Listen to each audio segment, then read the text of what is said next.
Allah itu roh. Roh itu substansinya nggak bisa dibilang sebiji, Pak. Contohnya kayak Bapak ambil air, pasti pakai satuan, Pak. Satu gelas air, nggak bisa satu air, Pak. Gitu. Itulah Elohim kita ini. Contohnya Bapak mau selidiki lagi di yang lain, Bapak ketik di Alkitab aplikasi air mengalir. Air di situ pasti akhirnya pakai im, bentuknya im. Nah, lalu mengalirnya bentuk kata kerja jamak. Gitu, Pak. Air itu mayim. Iya. Nah, ya. udah belum. Nah, jadi begitu. Jadi kalau misalnya, iya, sebentar. Jadi kalau misalnya Islam mencocokkan Allah dengan Elohim, itu nggak bisa. Karena Elohimnya jamak, Allahnya tunggal. Itu aja. Dulu, ya, silakan. Ya, silakan Pak Tristan.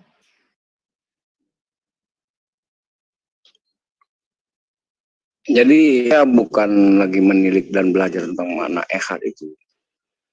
Yang di Genesis 4 ayat sekian itu. Yang yahad atau yahid itu. Enggak itu yang saya fokuskan. Bapak tadi kan masalahnya ada Frans Donald yang menyatakan, Frans Donald ini menyatakan atau Valen menyatakan Tuhannya dan Tuhan kami adalah sama. Bapak tidak setuju. Saya juga sama-sama tidak setuju. Karena kami melihat Tuhan kami itu dari nama, wujud, perbuatan, sifat. Nama saja dalam penulisan bahasa Arab itu, kalau saya jelaskan di sini agak panjang jadinya. Kalau YHWH itu atau apa cara orang, yang jelas nama saja sudah beda, apalagi yang lainnya. Kalau menurut saya ya, kalau menurut mereka sama, ya benar kata Bapak tadi. Harusnya mereka bisa beragama kami atau kami beragama mereka. Bapak ini apa Samuel ini logik gitu. Ya insya Allah nggak jauh beda dengan saya. Kalau dia mengakui Islam, Tuhannya Islam sama dengan mereka, maka kami bisa saja menjadi Yahudi atau kami bisa jadi menjadi Unitarian. Sementara di sini di dalam Islam ini tidak seperti itu. Kami wajib mengikuti Nabi Muhammad. Kalau nggak mengikuti Nabi Muhammad dalam Islam ini, utusan Allah, ini kami kafir. Saya sebutkan di 50, 151. Dan kemudian kalau kami tidak mengikuti apa yang dibawa Nabi Muhammad, maka kami tidak akan selamat. Ini ucapan Nabi Muhammad sendiri dalam hadisnya. Jadi intinya di sini kalau kita berdebat masalah ehad, apakah ehad numerik, atau apakah tunggal, apakah sifat, apakah satu kesatuan, ini terserah Pak Samuel lah mengartikannya gitu. Karena kalau perdebatan ini kan akan panjang. Nanti kita bawa data lagi, ya seperti tadi itu. Ya. Gitu loh, makanya saya tadi mohon maaf nih Bu Sofi, bukan saya mau stop. Silakan. Jadi begini ya Pak. Sebentar, kalau tadi Pak Sumarlin mau menambahkan dulu ya. Sebentar, aku tambahin dikit doang. Tadi kan waktunya cukup panjang, jadi biar proporsional gitu ya. Saya mau meluruskan sedikit aja, nggak lama, nggak sampai 1 menit. Sebentar Pak Sumarlin, nanti dia lupa ya. Oke. Ya, terima kasih sekali Bapak sekalian ya. Ya harapannya kita diskusi supaya jangan terlalu melebar topiknya, yang pertama. Kedua, saya setuju dengan Pak Samuel. Kita mencoba diskusi untuk membawa hal-hal yang sifatnya lebih objektif. Itu kedua. Yang bisa kami sampaikan di sini ya, bahwa kaitannya tentang pencipta kita atau Tuhan kita, apakah sama gitu, yang dimaksud oleh Yahudi, yang dimaksud oleh Kristen, yang dimaksud ini. Ya kalau kami bawakan kembali bahwa akar permasalahan sebenarnya kalau yang aktualnya ya di zaman Muhammad dengan orang-orang sekitarnya, baik Yahudi maupun Nasrani, itu bukan masalah tentang berapa esensi Tuhan atau apakah dia bisa dibagi atau apa seperti apa bisa transcendence bisa gini, bukan itu masalahnya, tapi tentang bagaimana menyembahnya itu. Jadi kalau di dalam Islam sendiri, dan ini saya pikir cukup logis ya, sudah diajarkan bahwa cukup logis dan cukup universal lah, lebih kepada objektivitas ya. Bahwa kita semua ini merujuk pada pencipta yang satu yang kita maksud itu. Adapun nanti itu berbeda soal kita mensifatinya, itu hal lain ya. Tetapi pada dasarnya manusia itu merujuk kepada satu esensi, Sang Pencipta. Nggak usah jauh-jauh. Ya. Di kampung kami pencipta namanya Karaeng Allah Ta'ala. Di kampung ibu kami namanya Mohotara. Jadi nama berbeda-beda. Di dalam Islam ini sudah diajarkan. Ya. Allahumma inni as'aluka bi kulli ismin huwalak sammaita bihi nafsa. Wahai Allah, wahai pencipta, aku meminta kepadamu dengan seluruh nama-nama yang engkau miliki, nama-nama yang engkau namakan dirimu padanya dengannya, nama-nama yang engkau turunkan ke kitab-kitabmu, dan nama-nama yang engkau ajarkan kepada hamba-hambamu, juga nama-nama yang engkau simpan di dalam ilmu gaib di sisimu. Jadi nama-nama pencipta ini banyak, tidak terbatas. Itu yang mungkin bisa kami sampaikan, bahwa kita merujuk pada esensi yang satu. Tentang nanti bagaimana kita menggambarkan esensi itu, ya di sini kita berbeda-beda. Hanya saja poin yang ingin kami sampaikan sebenarnya, supaya kita tidak berdebat tentang hal yang sebenarnya bukan didebatkan oleh pendahulu kita, pendahulu di dalam keagamaan ini. Inti permasalahan antara Muhammad dan Yahudi itu bukan kepada siapa Sang Pencipta atau segala macam, tapi tentang siapa nabi yang ditunggu itu. Kalau dengan Kristen, inti perdebatannya adalah tentang kedudukannya Isa. Itu kedudukannya Isa yang mana berselisih kita pada 3 hal, itu bahwa Kristen kita berbeda dalam 3 hal, yaitu tentang salib, tentang babi, dan tentang bahwa disebutkan bahwa Isa itu adalah anak pencipta gitu, dalam artian tanda kutip ya, atau segala macam pendalilan yang ada gitu. Kurang lebih itu. Iya, gini ya Pak. Gini ya Pak, tadi waktu saya lari ke Esa, saya dianggap melebar. Betul ya teman-teman? Nah, saya dalam berdiskusi itu sangat sistematis. Kalau ada lawan bicara saya melebar, saya akan ladeni dia melebar. Kalau saya lagi mau meladeni. Nah, jadi sebenarnya tadi Pak Tristan yang bawa ke soal Esa tadi. Tetapi memang topik kita Allah Esa. Tetapi kenapa saya di sini meralat? Karena Esa ketika Bapak sinonimkan dengan tunggal, itu salah Pak. Bapak bisa ketik sendiri, kata satu, Esa dalam terjemahan LAI-nya, itu Esa, Echad. Tapi kata tunggal Bapak ketik dalam Ibrani, itu adalah Yahid. Gitu. Nah, ini yang saya luruskan. Itu aja yang saya luruskan itu. Jadi supaya teman-teman mengerti. Bahkan banyak teman-teman saya di CIA yang tidak bisa membedakan mana Esa, mana Yahid. Kan gitu. Nah, jadi itu Pak. Nah, sekarang kita kembali lagi ke fokus yang Bapak hadirkan sendiri adalah ketaatan. Atau apa sih namanya, peraturan-peraturan dari Allah Esa. Nah, sekarang begini Pak. Saya tambah dikit ya. Jangan dipotong dulu Pak. Sebentar, jangan dipotong dulu Pak Munir. Gini, kalau Bapak tadi mengacu, Musa pun si Tuhannya ini pun Esa. Ini Esa. Itu nggak bisa Pak. Karena kenapa? Bapak pakai kata Allah Esa. Maka Allah di sini adalah proper name, bukan predikat name. Maka kalau di sini dipakai Tuhannya si ini juga Esa, nggak bisa. Karena kebenaran di sini yang sedang kita pakai adalah Allah Esa. Allahnya jadi proper name. Kalau menurut saya bukan proper name. Tapi saya untuk melanggengkan diskusi ini nggak apa-apa. Saya ngikutin aja dulu. Itu loh Pak. Nah, kalau sekarang saya ambil kembali adalah peraturan-peraturannya yang harus diikuti, yaitu tadi kembali kepada pernyataan saya awal tadi, bahwa pernyataan di 570 yang diklaim Muslim lebih benar, itu tidak pernah dikenal oleh orang-orang yang sebelum 570. Maka konsekuensinya Allah harus memaklumi atas ketidaksempurnaan peraturannya yang sebelumnya. Baik, kami tangkap poinnya. Itu aja. Lanjut. Ya, baik, terima kasih, kami tangkap poinnya. Ya. Ya, jadi ya, silakan dulu yang lain. Jadi saya hanya berkomentar beberapa poin dari saudara-saudara Muslim kita. Itu tadi tentang ketaatan, bahwa Islam taat kepada Allah, taat kepada Nabi. Itu. Ini menunjukkan memang bahwa Islam dan Kristen itu sangat berbeda dalam banyak hal, dalam ketuhanan, dalam dan lainnya. Kalau Islam taat kepada Allah dan ketaat Nabi, padahal Nabi bukan Tuhan, bukan siapa-siapa, adalah makhluk. Ini adalah, saya pikir, ketidakkonsistenan gitu. Peran sang Nabi ini sebenarnya dinyatakan Nabi, manusia, tetapi hak privilege-nya sama dengan Allah. Bahkan syahadatnya Islam, kalau tidak menyebutkan Sri Baginda juga itu tidak sah, tidak boleh. Asyhadu anna ilaha illallah, harus ada ya kan, harus ada tambahan, dan Muhammad Rasulullah.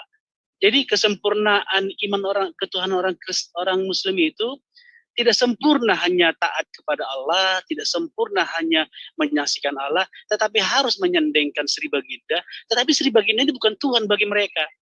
Berbeda dengan Kristen. Kalau Kristen kan menyandingkan, menyamakan, ya, menyatukan Bapa dan Anak. Bapa ini adalah satu.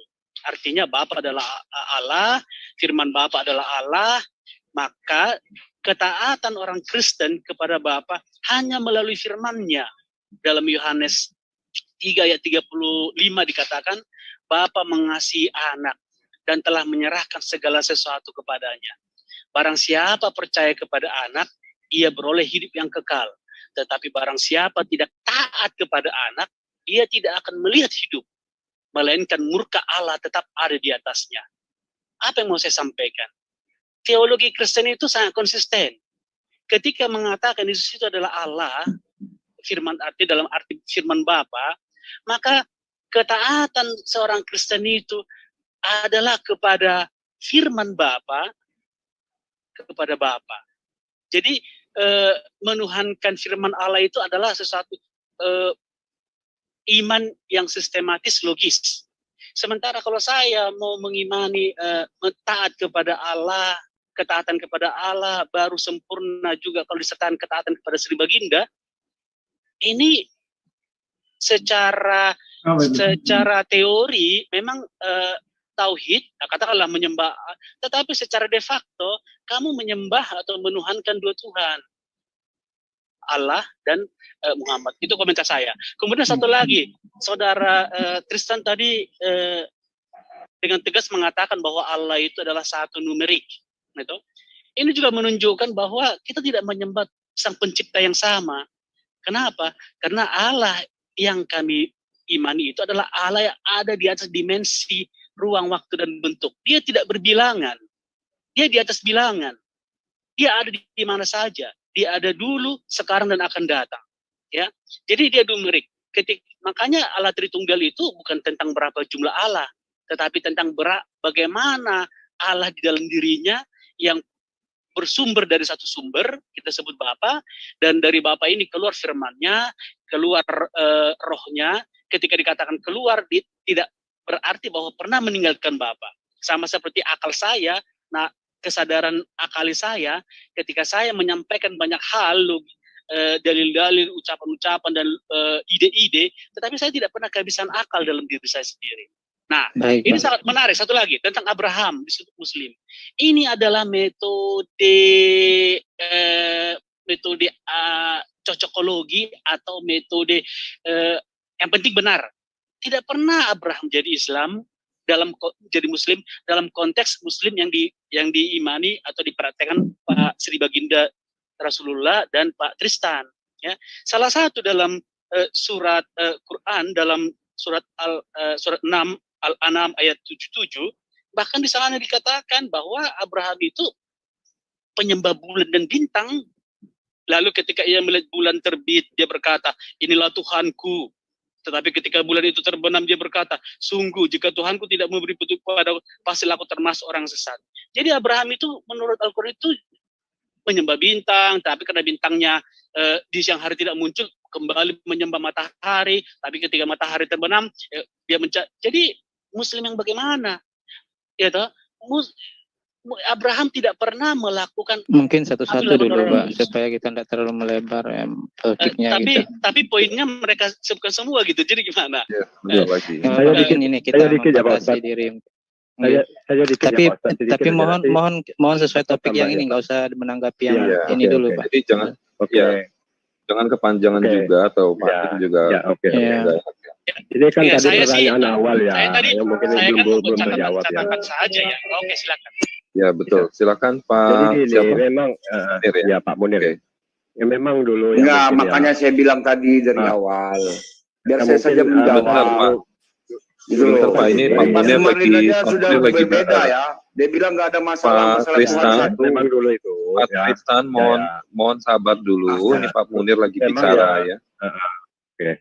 Dulu kan bukan Islam ya. Islam memang sudah ada terakhir ya. Tapi ajarannya udah dipakai oleh nabi-nabi sebelumnya. Ada yang sholatnya itu tegak aja kan gitu. Ada yang sholatnya itu ruku saja. Ada yang sholatnya sujud saja. Lalu dikombinasikan oleh Nabi terakhir, Nabi Muhammad. Ada tegaknya, ada rukunya, ada sujudnya. Jadi Nabi Ibrahim, Ismail, dan Ishak itu juga diperintahkan sholat. Ya. Jadi ya Nabi Musa dan Harun pun demikian ya. Dan kami mewahyukan kepada Musa dan saudaranya, ambillah olehmu kedua beberapa buah rumah di Mesir untuk tempat tinggal bagi kaummu, dan jadikanlah olehmu rumah-rumahmu itu tempat sholat, dan jadikanlah sholat itu. Ini topik pembahasannya tentang boleh saya luruskan dulu sebelum mengakhiri ya, Pak. Ya, artinya ajaran Jadi saya konsen ke Pak Samuel aja nih. Oke, sekarang ini udah melebar. Silakan ya. Ini udah melebar. Sebentar. Saya orang yang paling anti melebar sebenarnya. Jadi gini ya. Ya, ini sekarang giliran Pak Tristan. Objektif. Yang lain mohon diam. Ya, Pak Tristan dulu ya. Oke, sebentar Pak. Saya mau meluruskan dulu, jangan melebar. Pertanyaan saya, bagaimana konsekuensinya bila peraturan yang benar baru ada tahun 600-an, sementara miliaran orang sudah melakukannya, yang diklaim dengan Tuhan yang sama sebelum tahun 600. Nah, dispensasinya bagaimana? Nah, kalau jawabannya agak pahit ini, tapi saya jawab ya. Tapi situ harus sebentar. Pak Samuel, tahan dulu ya Pak, tahan dulu. Sebentar, ini harus diluruskan ya. Pak Tristan lagi ngomong. Enggak, maksudnya supaya nggak melebar gitu. Nah, jadi apa konsekuensinya? Tadi sudah saya bilang, supaya jangan melebar. Topik kita tentang keesaan Allah. Tolong saya diselesaikan dulu ya mungkin. Bukan dengan topiknya Pak Samuel tadi yang perlu kita ini tanggapi, bagaimana yang sebelumnya gitu, sebelum Islam. Iya kan begini Pak, itu sudah masuk itu. Jadi kan tadi kan Esa. Boleh saya jawab?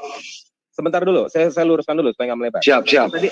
Tadi yang ini Esa, yang itu Esa sampai ada 4 bentuk umat. Nah, sekarang dari Pak Tristan bilang, yang beda itu adalah ketaatannya. Allahnya sama, kan begitu. Nah, maka ketaatan yang sempurna adalah di Islam yang baru ada tahun 600. Nah, bagaimana konsekuensinya? Oleh Allah yang sama, dia harus bertanggung jawab dong. Karena kan sebelumnya mereka melakukan yang tidak sempurna seperti yang tahun 600. Nah, kalau ada dispensasi atau pengecualian, exception, maka apa jawaban dari Allah menurut Al-Quran? Jadi kalau Anda mau menjawab, silakan kasih ayatnya. Silakan, Pak. Ya, silakan. Yang bilang sama siapa? Saya tidak pernah bilang sama. Oke, kalau disebutkan dalam surat Al-Ikhlas 1-4. Itu ya. Begini, Pak. Di situ di mana Allah itu sebentar dulu. Ya. Kemudian bukan hanya sampai di situ. Nah, kita ini dalam Islam ini ada namanya ujian. Ujian itu dalam rangka la maqsuda ilallah. Tiada maksud selain Allah. Berarti ini maksudnya hubungan keamalan. Keamalan ini ikhlas. Kemudian harus taat kepada apa yang dikatakan Allah. Gitu. Kalau diri Allah sendiri, namanya zat itu, atau zatillah, dalam pemaknaan laisa kamitslihi syai'un, tiada yang sesuatu apa yang sama dengannya, atau zatillah, ini berbeda dengan Tuhan-Tuhan lain. Makanya ada dari sejak awal saya katakan, fa'lam annahu la ilaha illallah. Bapak jangan bawa narasi seolah saya menyamakan Tuhannya. Tuhan saya, Tuhan Anda, Tuhan Yahudi, atau Tuhan yang berbeda sama sekali. Apa yang katakan Pak Sumarlin tadi itu salah. Mohon maaf saya. Esensi Tuhan bagaimana? Ya. Baik. Kalau dipahami ini, ketika turun Al-Ikhlas 1-4 itu ada asbabun nuzulnya. Ketika ada para rahib bertanya, ada 2 riwayat. Yang satu mengatakan, apakah Tuhanmu bersilsilah, wahai Muhammad? Ini kan sudah bukan masalah penyembahan lagi, tapi menyangkut esensi Tuhan. Kemudian ada yang menyatakan lagi di dalam riwayat lain, siapakah Allah? Begitu. Ya. Nah, sekarang masalah syariat. Hidup adalah ujian. Dalilnya mana? Al-Mulk ayat 2. Allazi khalaqal mauta wal hayata liyabluwakum ayyukum ahsanu amala. Nah, ketika diuji, menurut kami dari zaman semua manusia diuji, termasuk Nabi Adam sampai ke Nabi Muhammad sekalipun kena, dan saya sendiri kena, untuk melihat siapa yang paling baik amalnya dalam akidah, mengesahkan atau mentauhidkan Allah dan dalam mentaati Allah. Begitu Pak. Jadi ketika menurut kami, menurut Al-Quran, mereka itu Judaism dari suku Israel ini melakukan kejahatan. Contoh Al-A'raf 169. Lalu datanglah generasi yang jahat yang membawa Taurat. Kemudian di Al-Maidah 15 sampai 16, ahli kitab telah menyembunyikan kebenaran. Al-An'am 91 mereka menyembunyikan sebagian besarnya. Kemudian di Al-Baqarah ayat 72, celakalah yang menuliskan kitab dan mengatakan ini adalah dari Allah. Menuliskan kitab dengan tangannya sendiri. Jadi, kenapa diturunkannya Nabi Isa bukan hanya untuk bukan masalah untuk mengurus masalah syariat, ya, hanya kitab saja ya tadi itu. Tapi juga meneruskan masalah ketuhanan kalau Isa di dalam Al-Quran. Gimana ayatnya? Az-Zukhruf ayat 64. Sembahlah Allah, dialah Allah, sembahlah Tuhanmu dan Tuhanku, inilah jalan yang lurus. Nah, jadi Isa di sini memerintahkan menyembah hanya kepada Allah saja. Jadi Bapak Pak Samuel, Anda mungkin heran di tahun 600-an kok ada syariat gitu, yang menyatakan syariat sebelumnya. Disinyalkan oleh Al-Quran bahwasanya mereka telah merubah kalimat Allah dari tempatnya. Kalau kita lihat dari kitab Bapak, kalau saya bongkar, mungkin kalau Bapak izinkan di Keluaran 31 ayat 18, di situ Torah Musa ditulis di atas 2 loh batu, kemudian disalin oleh Yosua, Yosua 8 ayat 43. Kemudian saya tanya kepada Yahudi, mana salinannya? Mana batunya? Mana batu yang Musa, mana batu Yosua? Katanya dihancurkan yang Musa. Oke, yang Yosua mana? Insuskan dalam tabut. Mana? Nggak bisa jawab. Halo, saya bisa bicara dulu, Pak. Boleh tanya sama Isa, boleh tanya sama ini. Nggak bisa jawab. Berarti masternya nggak ada. Kemudian Yesus berkata kepada mereka, Matius 23 ayat 15. Kepanjangan Pak kalau bisa Pak. Maaf, sebentar. Kamu munafik. Nah, apakah orang munafik bisa dipercaya, Pak? Kan begitu. Jadi di sini menurut Islam, mereka Yudaisme adalah agama murtad dari Islam yang dibawa Nabi Sulaiman. Begitu kira-kira. Ya itu subjektif. Jadi datangnya Quran ini, untuk membenarkan pernah turun kitab dan menyempurnakan aturan perintah dan larangan dari orang Islam sendiri. Iya, jadi melebar.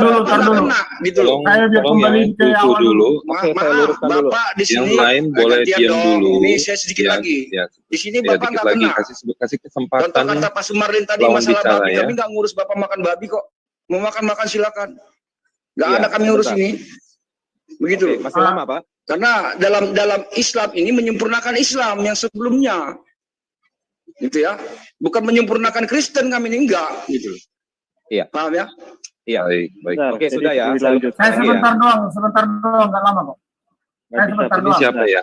Sebentar Pak, ya gini ya teman-teman, ini Sebentar doang, boleh nggak? Sebentar aja. Sebentar, ini kan awalnya Pak. diskusi saya dengan Pak Tristan loh. Ini diskusinya ya dengan Pak Tristan dulu. Nanti kalau rame-rame loh. Pak terangkan. Tolong jangan dulu ini teman-teman. Ini ya. Orang lagi bicara. Maksud saya biar saya lebih Pak persepit terangkan bisa permasalahannya. diam atau kami remove Pak? Bapak diam dulu. Iya, dari tadi saya udah diam Pak, cuman kan Bapak diam atau remove atau kami kick dari sini? Diam. Iya. Anda diam atau kami remove? Sebentar ya. Jadi menegaskan apa yang Bu Anerke sampaikan di moderator. CIA tidak mengusung format debat. Jadi maka kami buka 24 jam supaya setiap para apologet yang masuk sini bisa dengan stylenya tanpa ada pressure untuk menyampaikan hal yang sangat substantif. Jadi jangan terus diburu-buru, biarkan dia menjelaskan dengan fleksibel mungkin, senyaman mungkin. Jadi Pak Sumarin, Pak Tristan bukan polemikus, makanya kami terima dengan baik di CIA ini. Demikian juga teman-teman Kristen, kami di sini bukan debat. Jadi tensinya tolong diturunkan, biarkan teman-teman Muslim menyelesaikan, membangun argumennya dengan baik. tanpa harus kita panas-panasin ya. Kadang yang kita utamakan adalah kualitas dari argumen, substansinya. Jadi saya pikir itu ya, kembali ke format dialog bukan debat. Silakan Bapak Buana. Ya baik. Jadi Apa saya sebentar dulu, Pak? lawan bicara itu anggaplah itu adalah preasumsi. Nanti boleh boleh dicatat dulu poin-poinnya, baru nanti boleh ditanggapi seperti itu. Oke, jadi saya dulu, Pak, ya. enggak bertabrak-tabrakan gitu kalau bicara ya. Oke, saya ini dulu, siapa Pak, ya. ya? Pak, terangkan ini. Iya, Pak, terangkan dulu ya. Silakan. Nah, jadi gini, saya kalau berdebat itu lebih baik ke topik awal gitu. Ini jangan melebar. Maksud saya gini, coba buat mohon dulu. Maaf, Pak, ini bukan debat, Pak. Iya, terserah lah, dialog, apa, ya, nggak apa-apa, dialog mau apa terserah. Maksud saya gini, coba dari pihak Islam buat kata la ilaha illallah itu secara tulisannya seperti apa, lalu nanti dipahami pengertiannya, diuraikan sama kita, sehingga bisa kita compare dengan apa yang tadi sudah dituliskan, ditampilkan oleh Pak Samuel, dan kita kritisi di mana perbedaan, di mana persamaannya. Mau saya gitu. Jadi jangan melebar-lebar lagi, karena Pak Samuel tadi sudah mengawali dari hal yang benar, kata echad itu sudah dijelaskan. Coba dari Islam, tampilkan dari kalimat ayat mereka, apa yang mereka maksud kata Isa itu, atau echad itu, atau la ilaha illallah itu, dan diuraikan pengertiannya. Itu hanya itu saja, biar kita sama-sama kritisi. Itu saja. Ya, saya rasa ini menyambung tadi tentang keesaan ya, keesaan Allah itu. Ya silakan dari pihak Muslim. Tapi dari pihak Islam belum. Ya, jadi gini Mas ya. Masalah ehad itu ya, itu kan kalau di Islam kan jelas hanya menuhankan Allah. Kalau masalah ehad dan apa tadi ehod apa-apa itu kan penafsiran aja ya. Sebentar, saya belum bicara, Pak. Saya harus tanggapi dulu. Nanti kepanjangan, Pak. Jadi begini. Sebentar begini, Pak. Kan tadi Bapak sendiri yang membawa soal ketaatannya berbeda. Saya selalu kembali ke situ, Pak. Saya nggak mau melebar. Sekarang, Pak, saya bahas dulu nih satu. Sedikit aja kok, saya nggak panjang. Soal Bapak bilang tadi, bukan saya menyatakan Allah yang 1 dan sampai ke 4 itu sama. Tetapi, Pak, waktu di diskusi itu, si Frans Donald menyatakan sama. Islam menyatakan sama. Yudaisme menyatakan Allah yang sama. Lalu, kalau kita ambil data dari Al-Quran, Allah berfirman, dia mengklaim bahwa dialah Allah yang dulu datang kepada bangsa Israel, kepada orang Kristen, orang Nasrani. Jadi sama, Pak. Gitu. Kalau Bapak membuat asumsi tidak sama, maka Bapak keluar dari ayat-ayat Al-Quran. Itu aja, Pak. Nah, sekarang, kedua, sebentar ya. Kedua, Bapak tidak menjawab pertanyaan saya. Apa konsekuensi dari Allah itu sendiri ketika ternyata aturan yang benar baru ada tahun 600? Maka Allah tidak boleh menghukum orang-orang yang hidup sebelum aturan yang tahun 600-nya keluar. Nah, harus ada exception dari Allah. Itu harus. Nah, karena ini adalah keteledoran dari Allah sendiri. Maka kalau itu ada exception atau pengecualian, di mana ayatnya? Silakan, itu aja, Pak. Baik, biar kami yang menjawab supaya tidak terlalu ini kita melebar. Boleh Pak, mohon izin Pak moderator. Ya. Oke, saya jawab ya. Ini pelajari juga. Usah panjang-panjang deh, usah panjang-panjang. Ini Bapak sini kan mau jawabnya simpel ya. Bersabar sebentar. Mohon bersabar sebentar. Pak Munir, ini Pak Munir nih. Bukan Pak Munir, Pak Sumarlin, Pak Tristan. Mohon bersabar. Tolonglah, saya ini jarang loh di sini. Silakan Pak, silakan Pak. Tangan saya loh, jangan melebar lagi loh. Pak Sumarlin, silakan boleh? Biar silakan Pak, silakan Pak. Ya gini, masalahnya syariat dibenarkan di tahun 600 gitu ya. Ini kan sudah saya bilang dari awal, Israel diuji, diambil janjinya, mereka mengingkari janjinya, sebagian kecil saja yang tetap beriman, dan kita dirubah. Bukan masa kami membenarkan kitab kami dari ajaran sebelum, kalau ajaran sebelumnya Islam, ya Islam itu yang kami lengkapi. Bukan ajaran kalian yang kami lengkapi gitu. Karena dalam ajaran Islam, Yudaisme ini kan sudah dibilang, murtad dari ajaran Islam. Gitu loh, mengubah kalimat Allah dari tempatnya. Ini menurut persepsi dari Al-Quran. Jadi nggak ada hubungannya sama Bapak Samuel. Kalau seandainya dia mengatakan Tuhan dia dan Tuhan kami sama, berarti dia belum kenal siapa Allah. Kalau dikenal siapa Allah, pasti nangis tersungkur dia insya Allah. Gitu loh maksud saya. Jadi bukan kami membenarkan atas Kristen dan Yahudi, itu enggak sebenarnya. Kami membenarkan Kristen gitu, sombong banget kami gitu kan. Karena kami melengkapi Islam yang sebelumnya gitu loh. Dan Al-Quran ini hanya memperingatkan bahwasanya Yudaisme itu dengan kitabnya itu bukan kitab Allah. Bapak cek aja namanya, udah kitab Yod-He-Vav-He kan, bukan kitab Allah gitu. Mana tulisan Allahnya di sana? Nggak ada. Setelah dicek oleh profesor dari orang yang Muslim, kata Loha hanya ada di Peshitta, New Testament itu, Aramaik. Yang lain nggak ada. Berarti itu bukan kitab Allah. Yang Bapak pegang, yang Jus pegang, bukan kitab Allah. Selesai. Nggak usah diulang-ulang. Selesai. Nah, Oke, jadi begini Pak. Kalau Bapak mengambil itu persamaannya adalah Eloha, Eloha itu adalah predikat, bukan proper name. Nah, Aloha, dari Aloha. Iya, Aloha itu bukan proper name. Aloha itu kan di Hawaii, Sam. Aloha, lalala. Iya. Ya, itu bahasa Aramaik. Jadi begini ya Pak. Kata Aloha itu bukan kata Yod-He-Vav-He. Ya, Yod-He-Vav-He adalah proper name. Yang memiliki predikat name adalah Elohim, Eloah, Aloha. Itu. Nah, sedangkan Allah di dalam Islam adalah proper name. Predikatnya adalah ilah. Gitu. Itu loh Pak. Jadi kalau Bapak bilang Tuhannya beda, saya bisa terima. Kalau Tuhannya sama, saya nggak bisa terima sebagai seorang Kristen. Itu aja Pak. Nah, tetapi ini pun, exception tadi pun tidak dijawab dengan ayat Al-Quran. Karena kalau saya ambil Pak, 2 kalimat syahadat itu tidak pernah dikatakan di dalam Shema-nya orang Israel. Tidak ada Muhammad disebut. Dan Shema Israel tidak pernah berubah Pak. Bahkan sampai zamannya Isa. Ya jelas nggak ada. Sebentar. Sampai zamannya Yesus, itu Yesus pun mengatakan Shema Israel tidak berubah. Yesus tidak mengatakan, kalau misalnya Islam itu apa? Asyhadu an la ilaha illallah kan? Tidak ada Tuhan selain Allah. Ya, la ilaha illallah. Rasulullah. Isa nggak pernah bilang, Yesus Rasul Allah. Nggak ada. Gitu. Isa nggak pernah bilang, Isa tetap mengatakan, Shema Israel, Yahweh Eloheinu, Yahweh Echad. Itu Pak. Itu aja. Lanjut teman-teman. Baik, boleh izin Pak. Ya, boleh Pak Sumalin dulu, Pak. Menjawab dari Pak perspektif yang berbeda. Ya, baik. Ya, udah dari tadi ya. Siap, yuk. Ya, Gini, kaitannya. boleh nambahin dikit aja lagi. Ini Bapak ini kayaknya Tristan, mohon kali ini mohon bersabar dengan orang yang lebih tua ya Pak. Oh iya, sebelum kami jawab, kami agak lupa ada 2 substansi pertanyaan tadi dari Pak Samuel. Nomor apa tadi Pak? Bisa diulang pertanyaannya? Iya, tadi kan Bro Yang Tristan pertama, bilang dia tidak menyatakan bahwa Allahnya Yudaisme, Kristen sama Islam itu sama. Tetapi waktu saya diskusi dengan waktu mereka diskusi Frans Donat dengan Muslim, mereka menyamakan persepsi bahwa Allahnya sama. Kan begitu. Nah, bahkan Yudaisme menyatakan yang sama. Baik. Nah, menurut data Al-Quran, Allah sendiri mengklaim dia datang kepada umat sebelumnya, itu Yahudi dan Kristen. Jadi sama, Allah mengklaim dirinya adalah sama. Kalau saya mengklaim tidak sama. Itu aja, lanjut. Terus yang keduanya, maka jawaban exception-nya itu apa dari Allah? Baik, baik. Ya.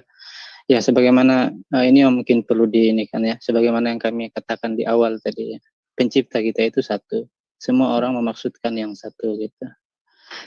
Kemudian penggambarannya yang berbeda, jadi kalau kita katakan berbeda ya dari sisi penggambaran itu tadi, ya dari sisi kita mungkin menyebut sifat-sifatnya, menyebut substansinya dan sebagainya, atau memberikan nama padanya, itu yang berbeda gitu. Itu di ranah itu memang kita berbeda. Tapi di ranah yang kita maksudkan secara umum manusia itu sama. Ya. Itu juga termaktub di dalam Al-Quran. Makanya Yakub disebut dengan Israel. Il itu adalah nama untuk sang pencipta. Ya. Hamba Allah. Bukan disebut Abdullah beliau. Tapi disebut Israel. Ya. Ismail. Ya. El. Ya. Itu bukan Allah di situ. Il. Itu satu. Kemudian kaitannya menjawab pertanyaan yang kedua. Ya. Memang Allah Subhanahu wa Ta'ala atau pencipta, makanya kami di dalam diskusi itu lebih menggunakan pencipta untuk membawa ke ranah kesepemahaman maksud gitu, kita dalam satu chemistry yang sama gitu, kalau kita sedang membicarakan pencipta. Lebih banyak kami menggunakan bahasa pencipta kita. Dia memang memberikan eksepsi ya, pencipta kita memberikan eksepsi di dalam Al-Quran sendiri, sudah sering kami sebutkan ayatnya. Innal ladzina hadu wan nasara was-sabiina man amana billahi wal yaumil akhir wa amilus salihan fala fa ajruhum inda rabbihim wala khaufun alaihim wala hum yahzanun. Sesungguhnya orang-orang Yahudi, orang-orang Nasrani, orang-orang Sabi'in, siapa yang beriman kepada penciptanya, ya, kemudian beriman bahwa adanya hari akhirat, bahwa dia akan dibangkitkan, akan bertanggung jawab kepada Sang Pencipta, kemudian beramal saleh. Amal saleh dimaksud adalah beramal sesuai dengan tuntunan Sang Pencipta melalui ajaran para nabi sebelumnya. Yahudi beramallah sesuai dengan yang diajarkan Musa atau nabi-nabi setelah Musa. Kristen beramal. Tolong dia itu yang ini tuh aloha itu L-nya double ya. Tolong jangan dijadiin hinaan. Tolonglah. Ya. Mohon bersabar. Yang sering belum selesai. Belum selesai bicara. Ya. Tolong kita bersabar, Pak ya. Ya gitu. Kurang lebih itu ya, bahwa ada eksepsi-eksepsi. Makanya orang-orang yang di zamannya Adam mengikuti ajarannya Adam itu adalah akan mendapatkan yang disebutkan tadi dalam Al-Quran. Begitu juga di zamannya Idris, di zamannya Saleh, di zamannya Nuh. Kita tahu Nuh jauh lagi sebelum Ibrahim, di zamannya Ibrahim, ya, di zamannya ke bawah lagi setelah Ibrahim sampai Muhammad SAW. Memang pencipta kita mendatangi manusia dengan ajarannya, gitu, dengan perantaran para nabi, para utusan, gitu, menjadi contoh bagi manusia dan diberikan eksepsi. Makanya nanti di hari kemudian kita dikumpulkan bersama dengan pada tiap-tiap umat dikumpulkan bersama para nabinya. Makanya juga di dalam Islam ada orang-orang yang tidak sempat bertemu Nabi, ya, tapi sudah dikabarkan masuk surga oleh Rasulullah SAW. Seperti itu. Bahkan apa namanya? Ada. Ini, Pak. Jadi intinya poinnya ada eksepsi itu. Itu ada di dalam Al-Quran. Itu poin yang kedua. Itu aja mungkin yang saya bisa sampaikan. Bolehkah saya? Tolong yang di share, tolonglah. L-nya double itu. Aloha, bukan aloha. Nggak substantif. Ternyata orang Hawaii adalah yang pertama kali memeluk Islam. Karena dari bayi mereka sudah berkata Aloha. Boleh saya memberikan? Iya, sabar ya. Aloha. Ya. Silakan Pak Tristan, dilanjut aja Pak. Ini ya, ini beran untuk Muslim lah. Sebentar, kita masuk ke substantifnya aja Pak. Nggak big deal itu. Saya akan memberitakan Allah sebentar, jadi biar bisa dipahami kenapa ini beda. Saya nggak bisa screen Pak. Pak Tristan, Anda salah Pak Tristan. Kenapa Anda menyalahkan Aloha, sedangkan Anda sering bilang ilaha? Ayo, apa Anda akan mengucapkan ilaha? Gitu Pak Munir ini makanya nih saya nggak bisa screen ini, bisa nggak saya screen? Bentar Pak, hal itu tidak fundamental lah, tidak perlu itu dibahas, tidak fundamental itu. Oke? Oh, Bapak nggak paham ini dahsyat sekali namanya tadi, kita fokus kepada exception tadi. Oke? Kok nggak fundamental bagaimana? Saya harus membedakannya nih dari nama dulu. Loh, kalau dari nama tadi Pak, mengatakan sekarang begini Pak, kalau dari nama predikat name itu. Sekarang begini Pak, saya menunjuk kepada Bapak gitu. Sebentar Pak ya, kalau Bapak mempermasalahkan nama itu udah salah Pak. Kenapa? Tadi Bapak pakai kata Ismail. Loh, Bapak tadi bicara tentang Allah tanpa pengetahuan. Bapak katakan predikat name, proper name, predikat name. Sekarang begini Pak. Saya kabarkan ini. Sebentar Pak, kan Bapak hanya memakai contoh-contoh Israel, Ismail, kan begitu. Tetapi Bapak tidak memberikan contoh ada yang namanya Yesayahu. Salah. Oke. Loh kan di situ pakai proper name Pak. Iya, itu kan proper name. Loh, ya Pak, tadi yang bicara Israel Allah itu Pak Sumarlin ya. Ya, kami yang bicara tadi. Oke, Pak Sumarlin. Oke, sorry, saya ke Pak Sumarlin ya. Saya ke Pak Sumarlin. Oke, ada Pak nama-nama memakai nama proper name daripada Elohimnya, yaitu Yesayahu, Hizkiah, Yahosua. Itu nama Yahnya di situ adalah nama proper name, Pak. Bapak jangan lupa. Al-An'am ayat 85 ya. Ini nama teoforik. Ya. Assalamualaikum. Oke, saya mau bahas soal. Assalamualaikum. Waalaikumsalam Ya, sebentar, Pak. warahmatullahi Boleh saya bahas wabarakatuh. soal exception ya? Ya, boleh, silakan, Pak. Oke. Ambil surat 2 Al-Baqarah ya, 62. Sesungguhnya orang-orang mukmin, orang-orang Yahudi, orang-orang Nasrani, dan orang-orang Sabi'in, siapa saja di antara mereka yang benar-benar beriman kepada Allah, hari kemudian dan beramal saleh, mereka akan menerima pahala dari Tuhan mereka, tidak ada kekhawatiran kepada mereka, dan tidak pula mereka bersedih hati. Begitu ya, Pak? Jadi itu exception-nya. Betul? Iya, Pak. Exception-nya, oke. Sekarang kalau ini diambil sebagai exception, Pak, bagaimana dengan orang-orang yang disebut tadi Yahudi, Nasrani, Sabi'in, dan lain-lainnya yang sudah meninggal sebelum Allah menyatakan dirinya dengan syariat barunya? Iya, ini kaitannya dengan orang-orang tersebut, Pak ya. Iya, tapi kan orang-orang tersebut masih hidup, Pak. Nah, kalau yang udah mati gimana, Pak?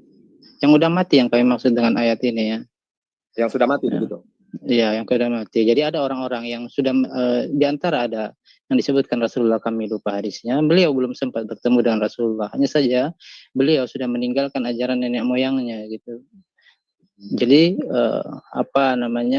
dia berkata, wahai penciptaku, kalau aku tahu satu cara yang benar menyembahmu, ajarkan aku. Belum sempat dia bertemu, sudah meninggal. Dikabarkan. Enggak, nih saya ajarkan ke Pak Suman juga nih. Jadi biar enggak Pak Suman nih kita menjawab. Iya. Sebentar ya. Kalau Bapak ini pakai untuk orang-orang yang sudah mati berikutnya, maka ayat ini tidak eksplisit mengatakan hal seperti itu. Kalau Bapak bilang ini adalah orang-orang berikut yang sudah mati. Apa itu? Eksplisit yang mana nih? Kan Bapak bilang juga orang-orang yang sudah mati, Al-Baqarah 2 ayat 62. Sesungguhnya orang-orang Yahudi, Nasrani, Sabi'in, siapa saja di antara mereka yang benar-benar beriman kepada Allah.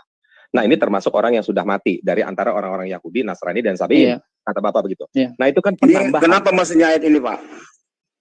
Lo kan tadi bahas pengecualian untuk orang-orang yang sudah keburu meninggal sebelum aturan syariah Islam datang.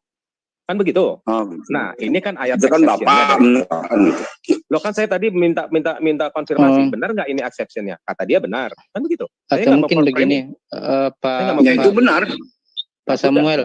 Karena semua nabi dalam perspektif Islam adalah Islam. Itu kan subjektif, Pak. Bapak harus bisa bedain subjektif apa objektif. Ya iya, kalau kita main objektif nanti sebentar. Saya akan tunjukkan, Bapak. Bukan. Nah, jangan lari ke sana dulu. Sebentar. Ini Pak Tristan sama Pak Sumarlin. Kalian harus jelasin dulu tadi. Kalau kalian menyatakan semua nabi-nabi itu adalah Islam. Mungkin dan kami. Sebentar. Bu Nerges, tolong diatur dong. Aku mau ngomong. Tolong jelaskan Al-An'am 85. Ini adalah teoforik. Ya, ini adalah sebentar Tristan, sebentar. Kamu tadi kan balik ke soal nama. Aku mau nanya. Nanti boleh ditanggapi, Pak, ya. Sabar. Kalian tanggapi dulu Al-An'am ayat 85. Ini adalah nama teoforik. Zakaria, Yahya, Yeshua, Ilyas. Kalian jelaskan ini artinya apa? Ya, biar gini aja dulu, biar Pak Tristan aja dulu. Kalau begitu, karena mungkin Pak Tristan menganggap kami agak berseberangan dengan beliau, mungkin biar beliau menjelaskan dulu. Bagus, kami nyimak aja dulu. Bagus, Sofyatul, bagus. Mau dijelaskan saya screen-nya mau dimonopoli gimana? Saya mau saya screen dari tadi. Jadi, janganlah marah-marah. Aku di screen Al-An'am 85. Kamu tinggal jelasin itu artinya apa? Kita down dulu, Bu. Mau share screen, Pak Tristan. Share screen-nya dong, tolong dong. Silakan.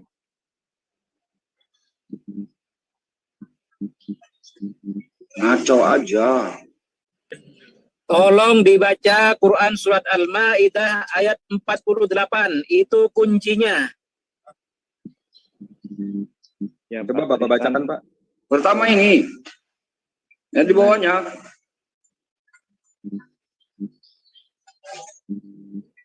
Dan perbuatan dosa melanggar manusia tanpa alasan yang benar, mempersekutukan Allah dengan sesuatu yang Allah tidak menurunkan hujah atas itu. Gitu. Jadi jangan macam-macam menyamakan Allah dengan Tuhan lain dalam Islam. Hati-hati. Sebentar ya, Pak. Saya bacakan dulu ya, Pak. Terhadap Allah apa saja yang tidak kamu ketahui. Ini untuk yang muslim, maaf. Jadi jangan sok tahu menyamakan nama Allah dan Yahweh gitu. Ya. Allah ini dalam penyebutannya dan penulisannya ini ada dua pendapat. Dalam penulisannya ini alif lam ditambah dengan ilah. dia mustaq menurut ahli nahwu. Ya. Alif lam ta'rif ditambah dengan ilah. Nah, ini melebur. Walaupun dia di situ namanya maknanya Tuhan, tapi dia melebur alif lam dengan ilah. Menjadi isim makrifat ba'da makrifat. Jadi artinya bukan Tuhan lagi di sini. Baik. Gitu loh. Jadi ini untuk nama dalam penulisan. Apakah nama Allah adalah bahasa bumi? Sabar dulu. Ya, Abraham menyebutkan nama Allah di Al-Baqarah 132. Kemudian anaknya Adam, yakni Habil, mengatakan sesungguhnya Allah. Kemudian di Al-Baqarah 1 ayat 30, ya, malaikat berkata, kami bertasbih dan selalu menyebut namamu ini sebelum bumi diciptakan, Adam diciptakan. Jadi bagaimana kita mengatakan Allah ini bahasa bumi? Contoh Allah ini bisa saja saya tuliskan dengan A-L-L-A-H. Apakah ini bahasa Indonesia Allah ini? Silakan berpikir. Ya. Nah, masalah Bapak tadi bilang, kami tidak objektif, kami tidak objektif. Mari kita ke ayat kauniyah. Siapakah yang menciptakan Isa? Siapakah yang menciptakan Ilyas? Siapakah yang menciptakan Musa? As-Sajdah 78 ini ditantang oleh Allah kepada orang-orang yang menyatakan Tuhan-Tuhan lain. Al-Baqarah ayat 111, tunjukkanlah kamu adalah orang yang benar. Gitu. Ya, siapakah yang menciptakan mereka? Dialah yang berhak. Oke, Pak, sudah. Menceritakan tentang kisah hamba-hamba yang diutusnya. Kan begitu, logik. Sudah. Anda bicara logik. Ya. Mau kita bicara embriologi? Oke. Apakah ada pegangan kalian masalah dulu, diciptakan keturunan Adam? Jangan melebar dulu, Pak. Oke. Kan begitu jatuhnya. Anda ya, desak saya terus ke objektif. Oke, kita ke objektif. Oke, sudah ya. Nah. Dah. Oke, Bapak di sini tidak tahu apa itu subjektif, apa itu objektif. Kalau Bapak selalu mengambil dari konteks Al-Quran, lalu mengklaim bahwa Alkitab tanah adalah harus seperti Al-Quran, itu namanya subjektif. Karena Bapak sendiri seorang Muslim. Beda kalau Bapak seorang Kristen yang melakukan hal itu. Oke? Nah sekarang, kalau di situ Abraham sudah menyebut Allah, kata Bapak, di dalam kitab Tanakh, Kejadian 18 ayat 1, kemudian Tuhan, di situ Yehova menampakkan diri kepada Abraham. Kejadian 18 ayat 13, lalu berfirmanlah Yehova, bukan Allah di sini. Ya, Kejadian 18 ayat 17, berpikirlah Yehova. Ini konteks kepada Abraham. Dan Kejadian 18-19 juga disebutkan kata Tuhan Huruf besar semua yang adalah Yehova. Itu aja, Pak. Silakan lanjut. Keluaran 6 ayat 3-nya tolong dibaca lengkap, Pak. Keluaran 6 ayat 3, oke saya buka. Keluaran 6 ayat 3, kalau bisa teman-teman di situ bukakan. Keluaran 6. Dulu dijelasin 685 dia nggak mau jelasin. Iya, nggak bisa dijelaskan memang. Gitu. Ini semua menggunakan Keluaran 6 ayat 3. Saya share screen ya. Saya share screen ya, Keluaran 6 ayat 3. Kamu jelasin ini dulu, Sam. Arti nama ini Yahweh apa Allah ini? Ya, berarti dia kan tadi tidak menjawab pertanyaan itu. Berarti kan dia tidak menjawab pertanyaan. Udah gitu aja. Sekarang Keluaran 6 ayat 3. Bisa dibuka nggak teman-teman Keluaran 6 ayat 3? Bisa lah. Okay. Ini lagi dibuka. Oke, saya bacakan. Aku telah menampakkan diri kepada Abraham, Ishak dan Yakub. Tapi sebelumnya, ayat 2-nya Pak ya. Ya, ayat 2-nya ya. Selanjutnya berfirmanlah Allah kepada Musa, Akulah Yehova. Jelas ya Pak? Aku telah menampakkan diri kepada Abraham. Menampakkan di sini dalam artian terlihat, kelihatan. Bisa dilihat Pak. Ishak dan Yakub sebagai Allah yang Maha Kuasa. Allah yang Maha Kuasa, proper name-nya adalah Yehova. Tetapi, sebentar.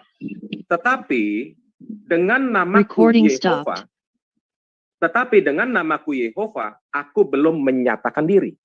Jadi ngerti ya Pak? Ya, dengan nama Allah yang Maha Kuasa, dia sudah menampakkan diri, sudah terlihat. Tetapi dengan nama Yehova, dengan nama Yehova, dia belum menyatakan diri. Jadi ada nama lain selain daripada nama Yehova untuk dia menyatakan dirinya. Menyatakan diri di sini dalam konteks terlihat, terdefinisikan. Itu. Ya. Tapi kalau mau masuk ke konteks nama, itu pun saja Anda sudah gagal. Di situ tetap disebut Yehova, bukan Allah, Pak. Lanjut, silakan. Oke, kita ngambil dikit. Caranya ya. Ya, masalahnya kan menyatakan diri sebagai Yehova, aku belum menyatakan diri, nama. Jadi nama itu dikenal mungkin di zaman Musa, dikenal oleh manusia, kan gitu. Kalau Allah ini dikenal sebelum Adam diciptakan, ya terserah Bapak persepsinya kemana. Jadi begini Pak, Bapak bilang saya nggak tahu objektif dan subjektif gitu ya. Karena Bapak bicara objektif, itu gitu kan maksudnya. Kalau kita mau bicara objektif, siapa yang menciptakan gitu saja. Itu udah terakhir ini. Siapa yang menciptakan? Abraham. Tunjukkan kepada saya kalau memang Abraham yang menciptakan adalah Yehova itu. Tunjukkan. Akan saya sembah itu Yehova itu sekarang. Mudah saja. Kalau dia tahu cara bagaimana Adam terjadi, beranak pinak itu caranya bagaimana. Kalau kata Bapak bukan Abraham yang menciptakan. Oke, sekarang buka kejadian 2 ayat 4 Pak. Kejadian 24 ayat 4. Demikianlah riwayat langit dan bumi pada waktu diciptakan, ketika Yehova Elohim menjadikan bumi dan langit. Terus mau gimana lagi Pak? Sekarang begini loh Pak ya. Kejadian berapa Pak? Kejadian 2 ayat 4. Sekarang Pak, apa susahnya Pak? Saya bilang, saya penemu panada, kue panada yang di dalamnya ikan tuna. Besok ada orang klaim, saya yang membuatnya. Saya yang ya udah, kita teliti ini. Nah, jadi kan di sini ada klaim, ada kesubjektivitasan bahwa ada oknum-oknum tahun 600 mengaku dialah yang melakukan pekerjaan penciptaan itu. Tetapi dalam kitab tertua, kitab Tenach itu, bahkan yang tertua adalah kitab Ayub, zaman perunggu. Di dalam kitab Kejadian, di sini dinyatakan, itu Yehova yang menjadikan langit dan bumi. Lanjut Pak, silakan. Sam, bacain dulu dong slide-ku, Sam. Ya, silakan buat ditanggapi Bu Sofi. Yang mana Pak? Yang mana? Aku bentangkan. Ya, boleh di. Iya, baca semua itu. Oh ya, Bapak bilang kitab tertua. Saya sudah dialog dengan Yahudi, mana batu yang dituliskan oleh Tuhan kepada Musa nggak bisa nunjukin, pada Yesua nggak bisa nunjukin. Sebentar Pak. Sekarang Bapak bicara secara objektif. Ya, saya minta batunya satu, saya minta cara Tuhan menjadikan Abraham. Silakan. Itu saja. Loh, itu kan sudah saya sebutkan ayatnya Pak, menurut kitab Tenach sendiri. Ya terserah. Oke, sekarang kalau Bapak mau cari kitab tertuanya, kok ke batunya Pak? Loh, Bapak pernah baca Yesua 8 ayat 43 belum? Kitab itu bukan batu Pak. Nah, dia menuliskan hukum Musa kok di situ Pak. Itu Yesua menuliskan hukum Musa di depan orang-orang Israel. Begini Pak, sekarang kita ambil kata, yaitu tertua.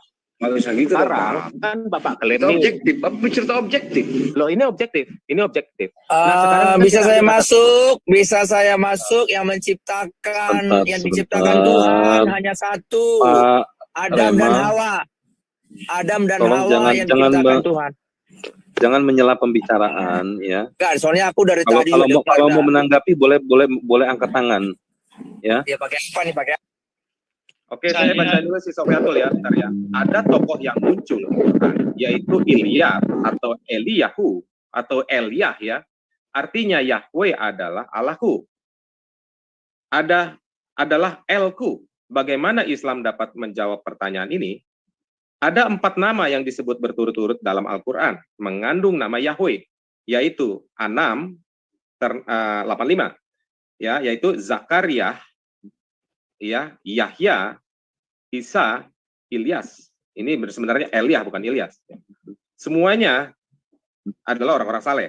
Semua nama di atas memakai nama Yahweh dalam Al-Quran. Silakan, Mbak.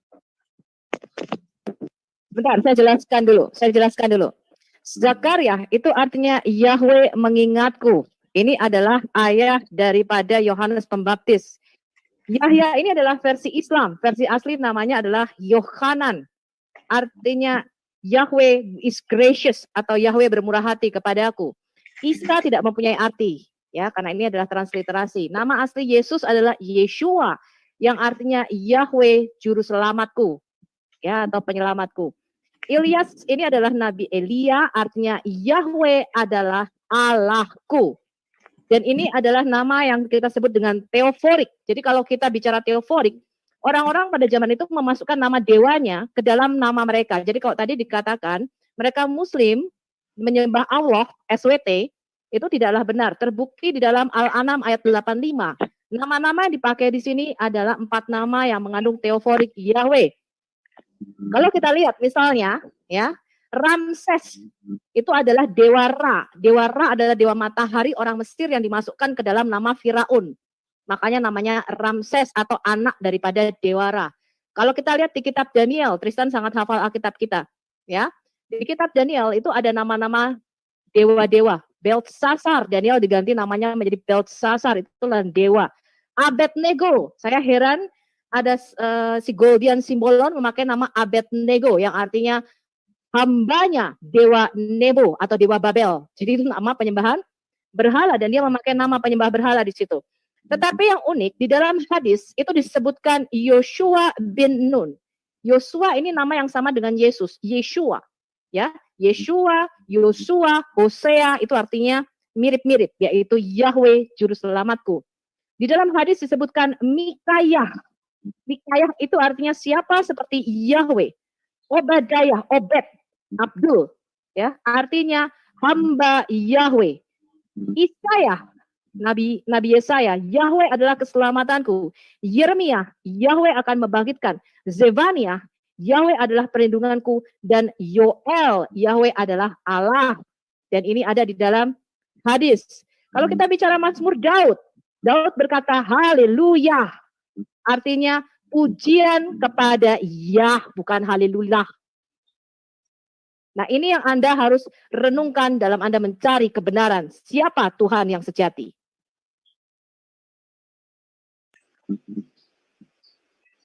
Ya, silakan dilanjut. Kami nyimak aja dulu.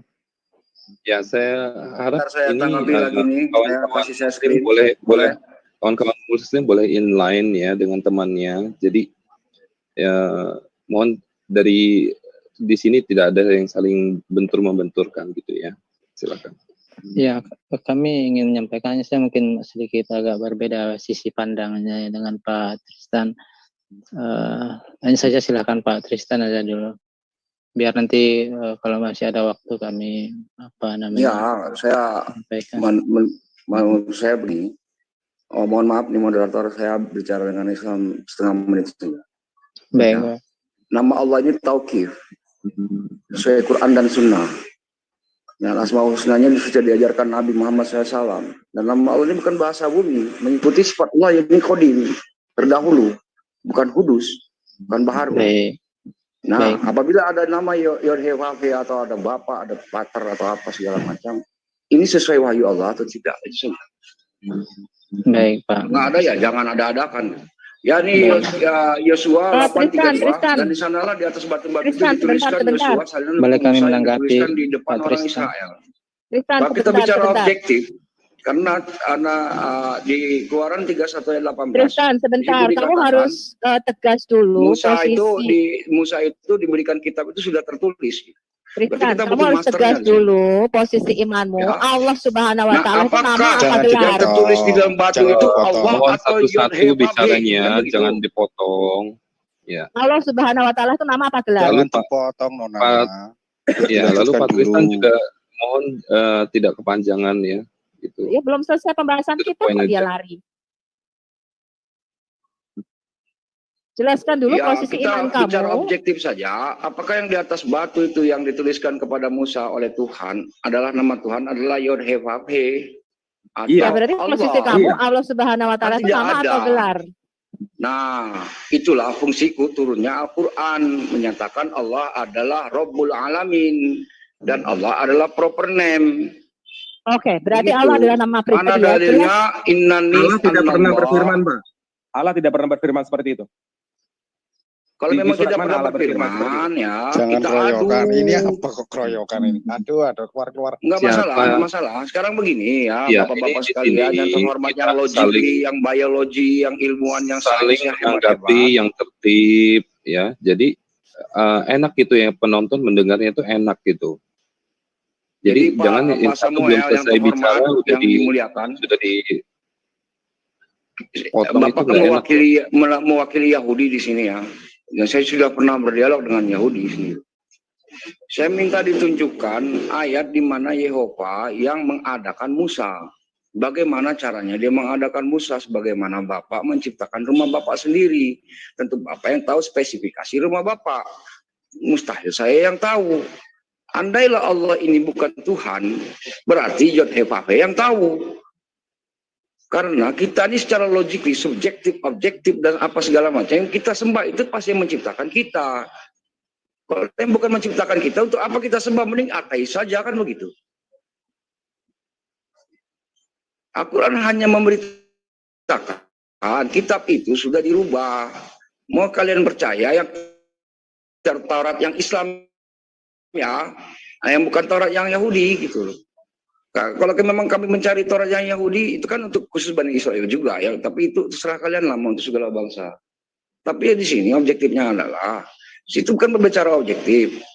Ya, silakan keluarkan bagaimana cara Yod-Heh-Vah-Heh ini menciptakan apa, mengadakan lah. Taruhlah bukan menciptakan. Beranak pinak di situ bahasa di Kejadian 1:28 atau 30. Nah, silakan. Gantian lah saya nanya. Oke, saya tanggapin ya. Kan tadi saya sudah kasih ayatnya, Yehova menjadikan langit dan bumi. Terus Bapak nanya, di mana Yehova menjadikan Musa? Kan begitu Pak, betul? Oke, itu enggak Pak mau tanya ayat yang eksplisit seperti itu, tidak ada. Yang ada Yehova menjadikan langit dan bumi, menciptakan Adam dan Hawa. Nah, sekarang di dalam Al-Quran sendiri Allah tidak menciptakan Hawa loh. Dan bahkan tidak satu ayat Al-Quran pun Allah pernah berkata dia ada mencipta. Karena itu narasi ulang dari Nabi Muhammad. Yehova di dalam Alkitab, dia disaksikan lebih dari satu orang, Pak. Allah dari Al-Fatihah sampai Anas tidak pernah disaksikan oleh lebih dari satu orang. Dan Allah sendiri dengan mulutnya atau dengan apanya berkata dan disaksikan, aku adalah pencipta. Nggak pernah. Apalagi Allah mengakui dirinya adalah Tuhan. Nggak pernah. Silakan lanjut teman-teman.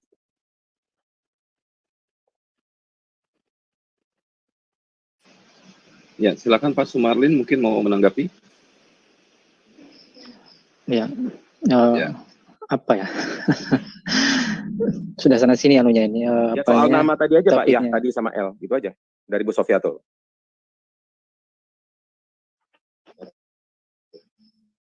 Ya, kalau yang kami pahami ya, sebagaimana kami sampaikan di awal ya, kita maksudkan pencipta itu ya, sang pencipta. Di dalam Islam sendiri, ya, bukan saya yang bilang ya, untuk Pak Tristan, bukan saya yang bilang Pak Tristannya. Nabi kita, Ibnu abdik, wa ibnu amatik, nasiyati biyadik, madin fiya hukmu, adlun fiya qada'uk, as'aluka bi kulli ismin huwa lak. Aku meminta kepadamu dengan semua nama.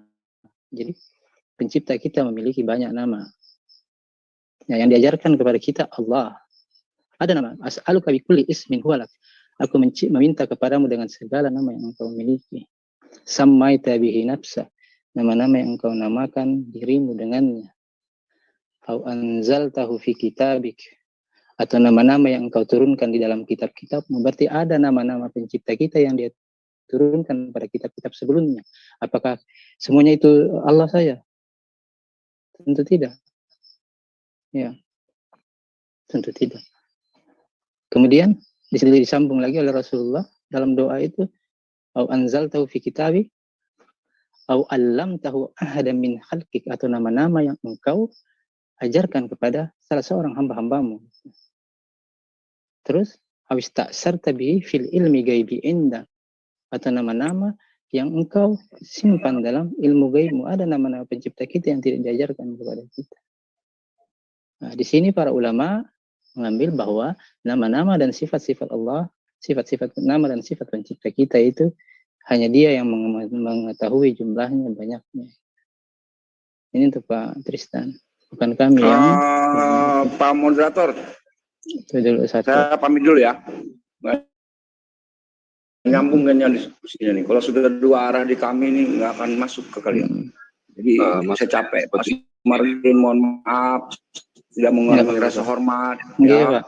Yang ada tertera di Quran, saya mengikuti Nabi Muhammad. Anda mau mengikuti agama lain terserah dengan penyebutan nama Allah sebagai demikian. Bukan begitu Pak, karena yang diajarkan itu tauhid. Kalau Bapak mengikuti yang lain itu urusan Bapak ya. Karena saya di sini kan sedang dialog. Ya mungkin Dan kalau ini saya ada perbedaan Kenapa bahasa sendiri aja? sedikit, Mohon maaf apa semuanya. ditahan Karena bisa Bu Adarges, gue mau tanya, saya Sumarlin. capek juga ngasih tahu gitu kan. Ini begini ini Tunggu, begini, jangan tetap keluar juga dulu, jangan ngotot, keluar ya. dulu. Sumarlin yang tadi Tunggu dulu teman-teman. Ini kan tadi kan fokusnya kan diskusi antara Le Samuel dengan Pak Tristan. Itu loh, Pak moderator minta tolong.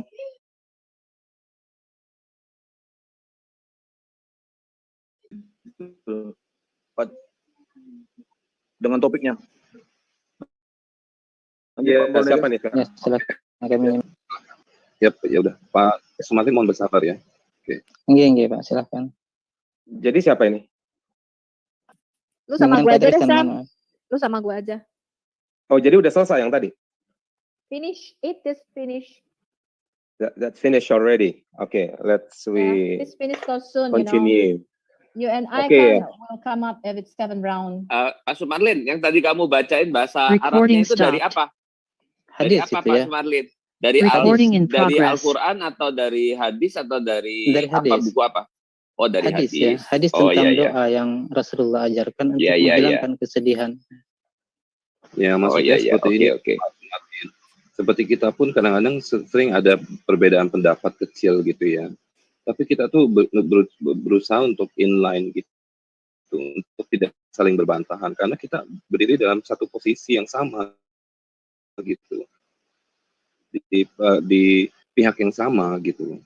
Jadi kalau hal yang perbedaan gitu nanti mungkin bisa dibicarakan nanti di diskusi yang Ya, lain.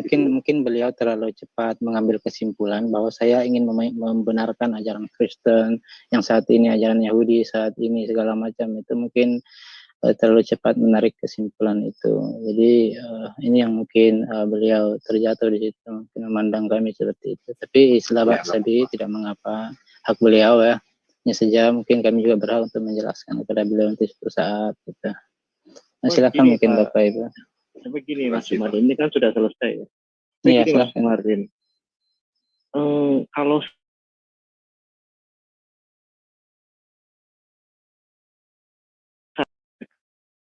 katakan sebagai dialog atau seorang apologet Islam yang lebih moderat lah ya dalam hal ini. Tetapi itu ada resikonya juga Mas, karena justru nanti dari kalangan internal Mas Sumarlin sendiri yang saya tadi, seperti Pak Tristan mungkin akan salah paham, karena dipikirnya Bapak terlalu mengkompromikan. Padahal, ya enggak gini, saya memahami itu karena saya sudah mengerti Mas Sumarlin. Karena gini, Islam awal dan itu sangat nyambung dialog dengan dunia Kristenan, dunia Islam awal itu kan terbukti ya kalau kita baca di literatur dari bahkan zaman Ibnu Rusyid pun yang sudah mengenal filsafat itu cukup nyambung, bahkan Ahlus Sunnah pun sebenarnya kan itu bagian dari antitesis melawan Mu'tazilah ya, yang menganggap firman itu ciptaan. Jadi saya pikir mungkin Pak Tristannya yang dalam hal ini sebenarnya belum memahami pendekatan Mas Sumarlin. Ya. Kalau saya dan teman-teman saya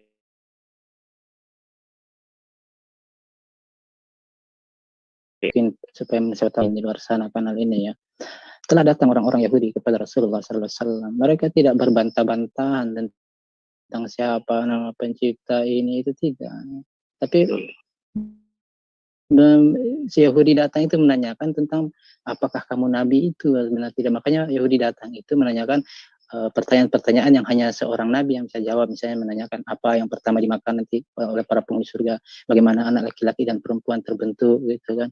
Hal-hal yang seperti itu tidak pernah memperdebatkan siapa Yahweh, siapa ini, siapa itu, tidak begitu. Jadi kita kalau kami sih Pak Sumarlin tahu enggak kenapa mereka enggak pernah memperdebatkan nama Yahweh? Jadi apa yang kami sampaikan, kalau kami ya menapaki kepada apa-apa yang terdahulu saja gitu, pada yang ke originalnya gitu. Ya, itu aja sih mungkin saya yang tambahkan informasinya sejak tahun 400-an dari pembuangan ke Babel, Imam Esra, mereka menetapkan satu aturan di mana nama Yod-Heh-Vav-Veh atau tetragramaton ini tidak boleh disebut.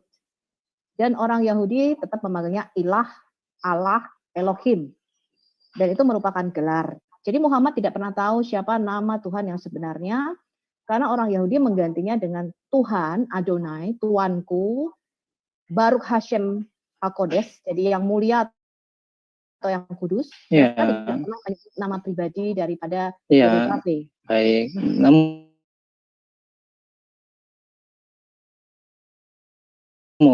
ya di dalam Islam atau mereka orang Yahudi di zaman Rasulullah, kita bicara secara logis-logisnya aja, mengganti nama karena nggak boleh menyebut namanya adalah ya apa Yahweh gitu atau Yehova gitu kan, dan kemudian menggantinya dengan Allah, yaitu sekarang pertanyaannya, apakah yang mereka maksudkan dengan Allah itu adalah Sang Pencipta gitu? Itu kan Ya, poinnya. itu gitu. yang harus kita teliti, Pak. Jadi apakah Nah, yang kita gitu. belikan Kemudian Al-Ilah yang ada di Ka'bah kemudian, ini, apakah Allah yang sama yang telah mewahyukan dirinya kepada Abraham, Ishak dan Yakub? Ya, kemudian apa namanya orang-orang Yahudi di Madinah waktu itu, apakah mereka berebut bermusuhan dengan Nabi karena nama-nama? Kan bukan. Kalau dari hadis bukan itu, tentang kenabian. Kalau dengan orang-orang Kristen dari Bani Najran, ya, itu tentang kedudukannya Isa alaihissalam, ya. Tentang kedudukannya, apakah dia disembah juga gitu kan, dijadikan perantara. Itu sih yang tapi enggak kami ingin membahas di sini. Sudah tadi, jadi biarkan Ibu Sophie dengan siapa Pak Samuel. Mungkin itu yang mungkin kalau ada saudara kami Muslim di luar sana mendengar ini, bahkan katanya tadi Pak Tristan apa namanya tentang Tuhan ini itu segala macam, ya. Yang kami bukan tentang babi apa segala macam, yang kami bawakan itu adalah hadis, ya tentang datangnya Bani Najran kepada Rasulullah yang menyatakan bahwa innana awwalul muslimun, kamilah ini sebenarnya orang-orang yang awal terlebih dahulu berserah diri kepada Pencipta. Makanya turun ayat itu, qul ta'alau ila kalimatin sawa'in bainana wa bainakum, dan seterusnya. Itu mungkin untuk teman-teman saudara-saudara Muslim. Silakan Bu Sofiatul dengan Pak. Ya, saya mau untuk Bu menanyakan. Sofiatul nanti kaitannya dengan Garanik mungkin kita akan bahas ya tentang Garanik. Tapi ini, karena kami ada melihat tadi di teologi 010 ya, punya Bu Sofiatul. Al-Garanik, alat al-uzza wa manat. Ya, itu apa namanya? Tilkal Garanikul ula. Terus ya, saya nggak mau ke sana dulu. Pak Sulaiman jawab dulu pertanyaan saya. Gimana kelanjutan iman Abraham, Ishak dan Yakub? Kalau kita melihat dari pewahyuan, tidak pernah ada kitab Taurat yang diturunkan apalagi didiktekan kepada Musa. Tidak pernah ada kitab Zabur yang diturunkan apalagi didiktekan kepada Daud. Kitab Zabur itu perlu Pak Sumarlin dan semua Muslim tahu, dikumpulkan selama 1000 tahun. Daud itu hanya menulis sekitar 73-75 daripada Mazmur yang totalnya 150. Ya. Kemudian tidak pernah ada kitab Injil yang diberikan kepada Isa di dalam kandungan. Apalagi didiktekan kepada Isa di dalam kandungan. Ya, ini ada pembahasan tersendiri ya. Kami belum. Enggak. Saya mau lihat kronologinya secara zoom out, secara garis besar. Kemudian ya, secara garis besar. Tahun 600 Nabi Bapak jadi nabi kan tahun 610. Dia mengklaim mendapatkan kitab, mendapatkan pewahyuan dengan cara yang tidak kronologi dari nabi-nabi sebelumnya, yaitu dengan cara didiktekan. Nah, saya mau bertanya, di mana kelanjutan iman Abraham, Ishak dan Yakub di dalam Perjanjian Lama? Pertama, pewahyuannya berbeda, bentuk pewahyuannya. Kalau kita melihat, mengecek ya bagaimana nabi-nabi itu diwahyukan. Enggak pernah Nabi Yeremia disuruh duduk kemudian didiktekan oleh Jibril. Tidak pernah Yeskiel suruh duduk kemudian didiktekan oleh Jibril. Enggak pernah ada. Ya, seluruh kitab-kitab itu ditulis merupakan sejarah bagaimana mereka berjalan bersama dengan Tuhan. Nah, sekarang tahun 610 ada nabi dari Arab yang mengaku dia mendapat pewahyuan dengan cara didiktekan. Ini jelas berbeda. Ya. Kemudian Dari sisi pewahyuannya berbeda. Dari sisi nama tadi kita sudah bahas. Berbeda. Tadi Pak Tristan mengatakan Allah Subhanahu wa taala adalah proper name atau nama pribadi. Ya. Ini jelas bertentangan dengan arkeologi atau sejarah. Karena ilah, al-ilah, ya, alat, al-usa, al-manat. Al itu adalah gelar. Al itu ekuivalen dengan el di dalam bahasa Ibrani-nya. Jadi kalau Ibrani kuno menyebut dulu al yang dipakai Eloha, Allaha, Ilaha, il, ya, itu mereka memakai kata Israel, Mikael, Gabriel. Ya, al itu merujuk kepada Elohim yang tertinggi. Jadi mereka menyebut dewa yang tertinggi dengan gelar al-ilah. Nah, sekarang menjadi proper name di dalam Quran. Nah, ini jelas pewahyuan yang tidak sama dengan yang ada di dalam Alkitab. Tadi saya sudah menunjukkan satu ayat yaitu Al-An'am 85. Itu merupakan teoforik. Nah, kemarin tahu apa itu teoforik? Teoforik adalah memasukkan nama dewanya ke dalam nama mereka dan itu merupakan hal yang wajar. Semisal Abdullah gitu. Ya, semisalnya Abdul Manat, Abdul Uzza, Abdul Manaf. Ya. Nah, itu memasukkan nama-nama dewa ya. Abdul Manaf itu kan nama-nama berhala semua. Itu nama teoforik. Ya. Nah, seperti itu. Nah, sekarang saya tanya, ketika Quran mengklaim semua nabi-nabi muslim, mereka melakukan syariat Islam. Di mana kelanjutannya, Pak? Kenapa pewahyuan tidak sama? Nama Allahnya nggak sama pula.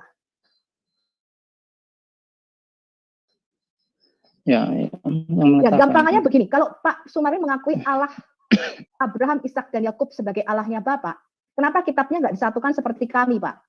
Kita orang Kristen mengatakan kita menyembah Yahweh Elohim, yaitu Allah Abraham, Ishak, dan Yakub. Buktinya apa? Kitabnya kami terima. Bapak kalau beli Alkitab, Perjanjian Lama merupakan kitab Yahudi.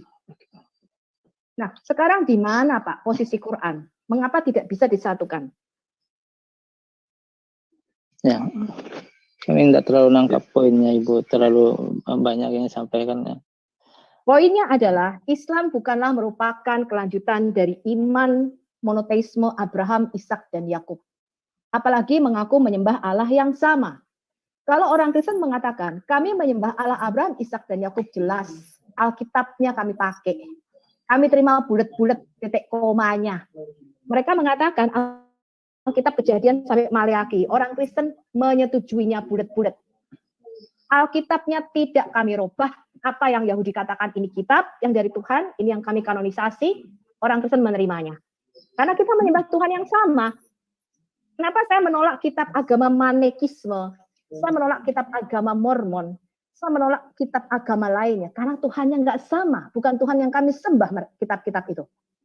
Tapi kami menyembah Tuhan Abraham, Ishak, dan Yakub. Buktinya gampang. Kitabnya sama.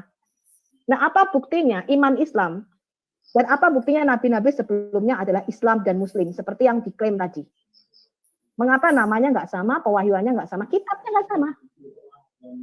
Syariat tidak sama. Bagaimana kelanjutannya? Nanti Bapak boleh bertanya kepada Kristen. Saya akan jawab dari Alkitab. Apakah Kristen merupakan kelanjutan daripada iman Abraham, Ishak, dan Yakub? Ya, ini mungkin sedikit kami berikan gambaran saja. Jadi tentang klaim ini, klaim itu yang kami tidak ikutannya, tentang mengklaim.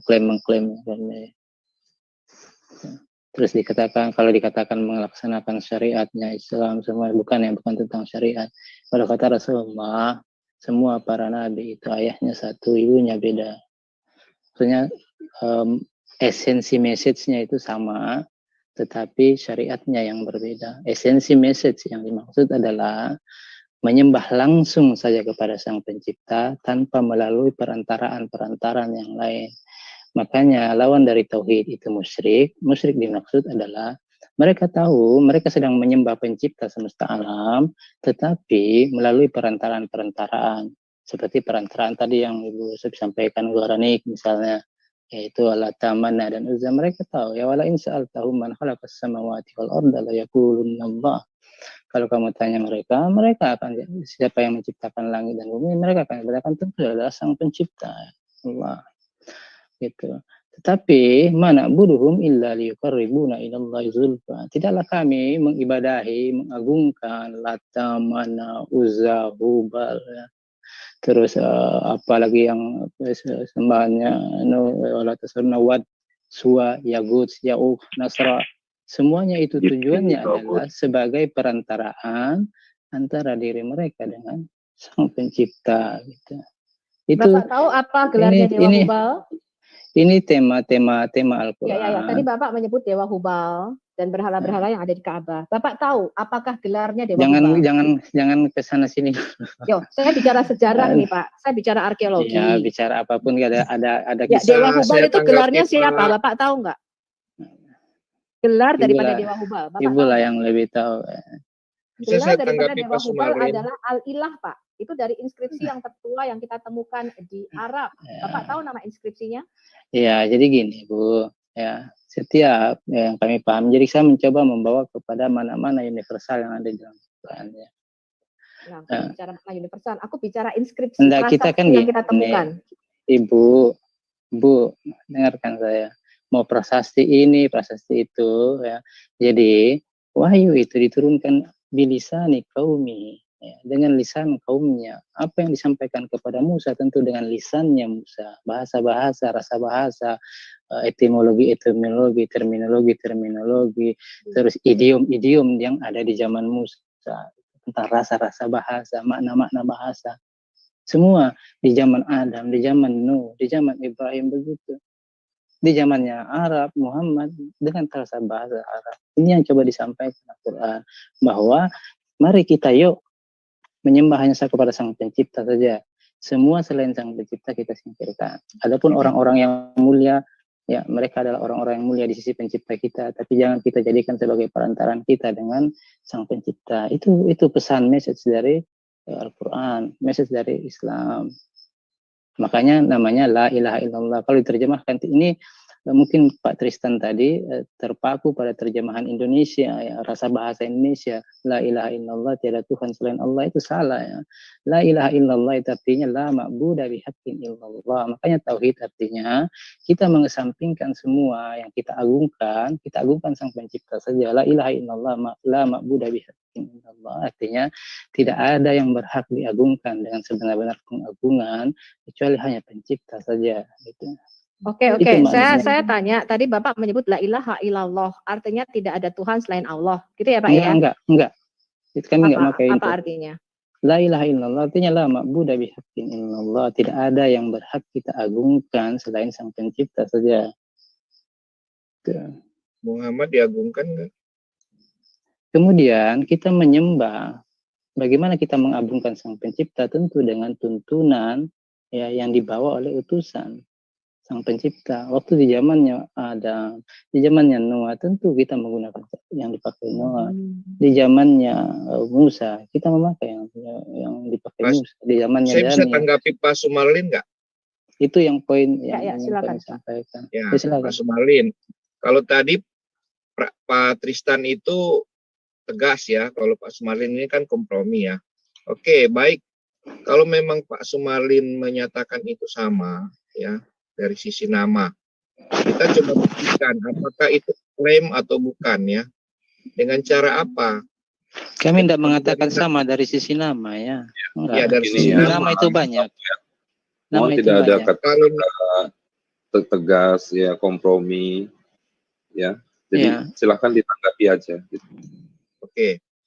Jadi kita uji dari pertama dari firman ya, dari Bapak Yahweh dan Allah SWT, apakah sama atau tidak? Pertama ya, ini sebenarnya ada banyak sekali, tapi coba kita dengarkan sama-sama deh. Allah SWT dalam Quran itu kan dia disebut sebagai Zat.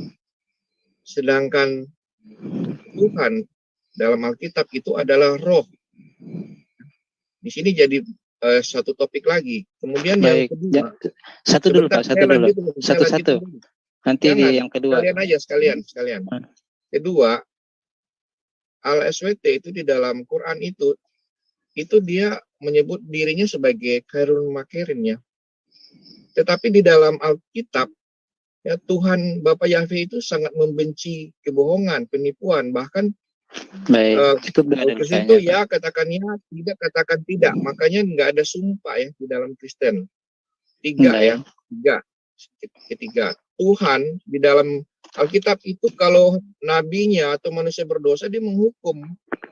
Tetapi kenapa Al-SWT itu selalu membela Muhammad ya? Empat, Al-SWT dalam Quran itu bersumpah demi yang lebih rendah dari dirinya. Tapi kalau di dalam Alkitab itu selalu bersumpah atas dirinya. Ya. Kemudian masih ingat Pak 3 tadi? Udah dulu ya. Pak, jangan kebanyakan. Al-SWT itu benci bangsa Yahudi. Itu cuma maksimal 3 loh, Pak. Pak Sumarlin itu belum berani loh kalau 4. Baru 3. Bukan masalah belum masih berani. banyak ya, Pak. Masalahnya gini, ya satu, ya Yohanes, dapat cukup 3 aja disampaikan satu-satu. Ya, satu-satu dulu. Ya, Oke, silakan Pak. ya, kenapa mesti satu? Ingatan kami ini lemah, itu satu.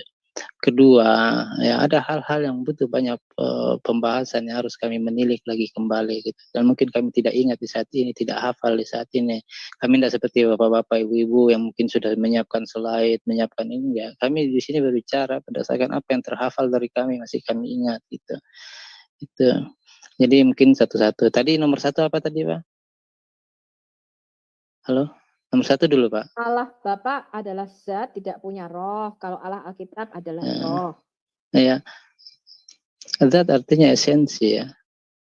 Esensi. Adapun kalau dalam Al-Quran sendiri, yang asal kata ruh itu digunakan untuk sesuatu yang abstrak bagi manusia. Gitu. Yang kita tidak bisa. Apakah Allah Subhanahu Wa Taala punya Roh Kudus, Pak, seperti di dalam Alkitab? Ya kalau di dalam Islam ya, punya Roh Kudus dalam artian siapa Jibril alaihissalam, satu namanya adalah Ruhul Qudus, di antara namanya lain Ruhul Amin. Ya, memang kita jadi makanya kami katakan tadi yang berbeda kita ini yaitu adalah penggambaran kita tentang Sang Pencipta, karena dasar pijakan kita berbeda di situ poinnya. Berarti gitu. begini, Pak.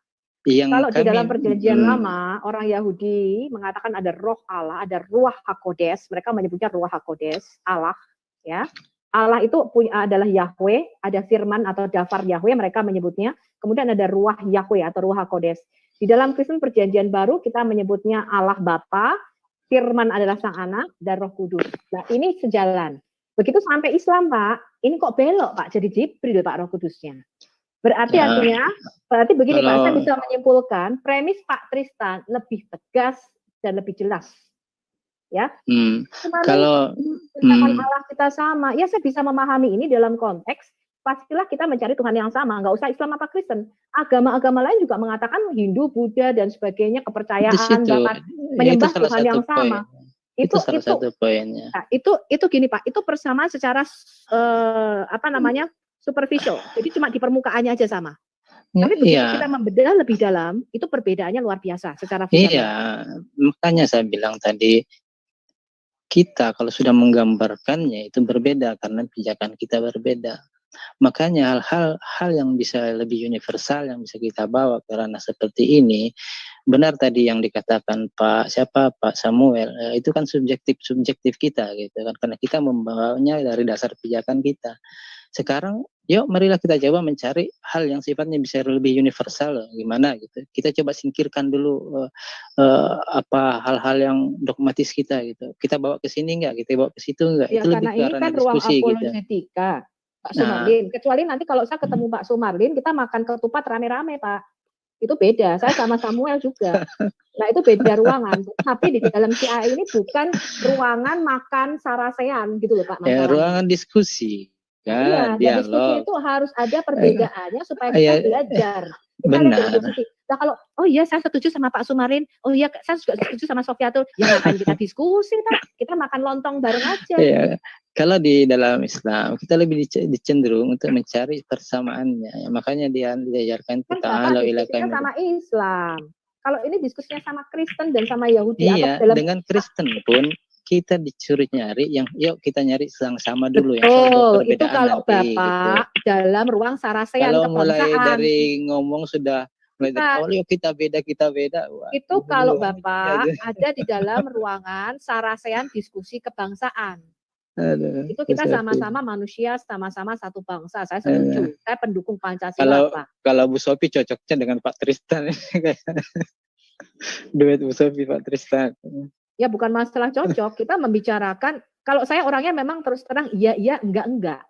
Sama Iya, Pak Munir juga Gitu, kalau saya. Yang kami sampaikan tadi ini ya berdasarkan apa yang agama ini sampaikan. Gitu. Iya, nggak masalah. Jadi, tapi maksudnya gini loh, ketika Pak kami Sumarlin punya sampaikan posisi teologis bukan, tertentu, begini Pak Sumarlin, maksud saya, ketika Pak Sumarlin sudah punya posisi teologis tertentu atau posisi iman tertentu, Bapak harus bisa mempertahankan posisi iman ini. Jangan begitu kita bedah ke dalam, ternyata kok Tristan yang betul, gitu loh Pak. Itu ya maksud saya ya. Gini loh Bu Sophie. Ya. Saya Gini loh Bu Sophie. Hanya saja kalau di Islam itu ya, kalau roh yang keluar dari Allah itu adalah ciptaan. Selama dia menyatu pada Allah, itu adalah Allah itu sendiri. Jadi yang namanya roh ya, misalkan itu ada di luar dari esensi Allah, itu adalah ciptaan. Kalau menurut Islam gitu. Sebentar Pak Munir. Bapak tadi mengatakan selama itu ada di dalam diri Allah, artinya adalah Allah sendiri, betul? Iya, betul. Segala misalkan sesuatu, ya, misalkan sebentar, jangan lari dulu dari premis Pak Munir. Segala sesuatu itu berasal dari satu sumber. Makanya di dalam Alkitab dikatakan Bapa. Ketika kita menyebut dia Bapa, bukan berarti Tuhan itu laki-laki, Pak. Bapa atau Aba itu artinya sumber segala sesuatu. Jadi kalau gitu, semua ciptaan ini, matahari, bulan, bintang, termasuk Pak Munir, adalah Allah itu sendiri. Iya, kita ini termasuk orang yang dari di luar esensi Allah. Jadi kita ini ciptaan. Walaupun Yesus pun kan tadi katanya Bapak selama kita masih ada di dalam diri Allah. Ya, ini jangan terlalu melebar ya. Kalau di dalam Islam tidak ada pembicaraan di luar, di dalam ya. Kita jangan membawa ranah-ranah yang di luar dari agama. Gitu. Mau di luar, di dalam. Keluar ke dalam, Pak. Keluar ke dalam itu nanti. Dari luar ke dalam. Ini hal-hal seperti ini dari ilmu kalam ya. Dari ilmu kalam ya. Yang mana kata Imam Syafi'i, hukumku untuk orang yang belajar ilmu kalam itu dipukul dengan sendal di arah keliling kampung. Supaya orang tahu dan dikatakan inilah akibatnya orang-orang yang belajar ilmu kalam. Nah, jadi, sekarang kalau tadi Pak Munir mengatakan begitu dia keluar adalah ciptaan, kenapa hanya Isa atau Yesus yang bergelar kalimatullah dan rohullah? Sudah dibatasi ya. Enggak, kalau hal ini udah lewat Bu Sophie juga pembahasannya lagi. Aduh Bu Sophie, cocoknya dengan Pak Tristan. Iya dong, tadi kan mengatakan Yesus adalah ciptaan. Pak Samuel masih ada nggak Pak Samuel? Nggak apa-apa. Ini Pak Sumarlin. Ini kan tadi menanggapi Pak Munir ya. Ya, jadi gitu ya. Jadi ya, Samuel kamu mendingan Sam ya Mas Sam. Ya, ini juga untuk teman-teman maksudnya. Ya, penting sekali. Jangan terlalu berat-berat buat Sofiatio. Ya, saya tadi apresiasi sekali Pak Samuel. Bahwa kita mencoba ya. Ya Bu Sophie sana sini. Waduh. Kasihan orang tua ini selalu mencari persamaan, ya, dia menghindari konflik. Ya. Iya, perselisihan itu buruk ya. Kata bukan saya yang bilang, Abdullah bin Mas'ud yang bilang. Jadi kita mulai dari yang kita bersama dulu, kemudian soal perbedaan, we discuss it later, kan gitu. Jadi itu pun dengan diskusi, makanya di dalam Islam dikatakan ud'u ila sabili rabbika bil mau'izatil hasanah wajadilhum billati hiya ahsan. Meskipun ada perkecualian di ujungnya, illal ladzina zalamu minhum, kecuali kepada orang-orang yang zalim di antara mereka gitu. Jadi kita harus selalu hikmah, itu satu, cari persamaannya dulu gitu. Kalau kita dari awal sudah berbeda, berpecah, ya kita dilarang ya untuk berpecah ya. Jadi apa yang bisa? Tapi kompromi, Pak Sumarlinnya kompromi di kulit gitu loh. Ketika didalami nggak sama. Ya nggak sama. Jadi gini, yang di dalam ini juga yang harus dipahami gini. Di dalam Islam, kalau sudah hukumnya kaitannya tentang orang per orang, ya, itu sudah berbeda hukumnya gini. Bisa saja bapak-bapak sekalian ya, karena tidak paham tentang apa yang dijelaskan oleh Sumarlin, oleh teman-teman yang lain, atau misalnya ada ustadznya apa segala macam, dan meninggal dalam keadaan itu, tapi sudah sungguh-sungguh mencari, meyakini bahwa saya harus mencari kebenaran gitu segala macam, itu hukumnya berbeda dengan ini. Jadi tidak bisa dipukul rata ya, tentang seperti misalnya teman-teman pukul rata pokoknya kamu kafir, Kristen masuk neraka, sebenarnya begitu. Ya, adapun hukum kaitannya kafir atau muslim itu hukum secara manusia ya, secara hukum manusia, diperlakukan secara hukum manusia. Tapi kalau sudah kaitannya dengan Sang Pencipta, itu di luar kuasa kita sudah. Nah, itu makanya ada hadis ya tentang wanita ya, seorang yang pezina gitu, bukanlah baik hidup segala macam. Ya kan, karena memberi minum seekor anjing Pencipta kita memasukkannya ke dalam surga. Tidak dijelaskan dia bahwa begini, begitu agamanya ini segala macam. Itu bukan orang Islam zaman sekarang loh, itu masa lalu gitu kan. Jadi ini juga untuk saudara-saudara sekalian, saudara kami yang muslim juga, ini jangan sampai justru orang menjadi makin jauh dari agama Allah karena sikap-sikap kita yang salah, yang tidak diajarkan oleh Rasulullah. Memang ada di dalam Islam kaitannya tentang peperangan, apa segala macam, kaitannya tentang bahasa-bahasa yang sarkasme, tapi bukan ada ranah-ranahnya, ada tempat-tempat, ada hikmah di dalam itu. Jangan sekali, pokoknya lantar da angkal Yahudi wala Nasara hatta tattabi'a millatahum, orang Yahudi dan Nasrani tidak akan ridha kalau sebelum kalian ikut agama mereka, berarti mereka musuh semua. Tidak begitu di dalam Islam. Kalau Pak Sumarlin ngomong gitu berarti kontradiksi dia dalam Al-Quran itu banyak banget, Pak. Bukan ya, jadi gini. Karena gini Pak, mereka orang Islam yang bertentangan dengan Bapak yang mengatakan tentang kayak kita orang nggak selamat segala itu, mereka tuh pakai ayat loh. Bukannya mereka nggak pakai ayat, kemudian ada penempatan. Kemudian Pak Sumarlin enggak. Kalau kemudian Pak Sumarlin mengatakan dengan memberikan makan itu dan tidak membicarakan soal berarti mereka masuk surga. Nah, itu berarti kontra loh. Lu bikin kontra di agama lu sendiri. Gue sih gak ngerti ya kalau mereka kan pada ini yang kami sebutkan tadi, Pak. Ada ranah-ranahnya kita yang manusia ini di dalam menghukumi. Ada yang sudah ranahnya Sang Pencipta, itu dua hal yang berbeda, dipisahkan kalau di dalam Islam. Makanya kata Rasulullah, sesungguhnya kalian itu tidak masuk surga karena amal-amal kalian, tapi karena rahmat Allah Subhanahu wa taala. Jadi ini di sini sebentuk pemisahan.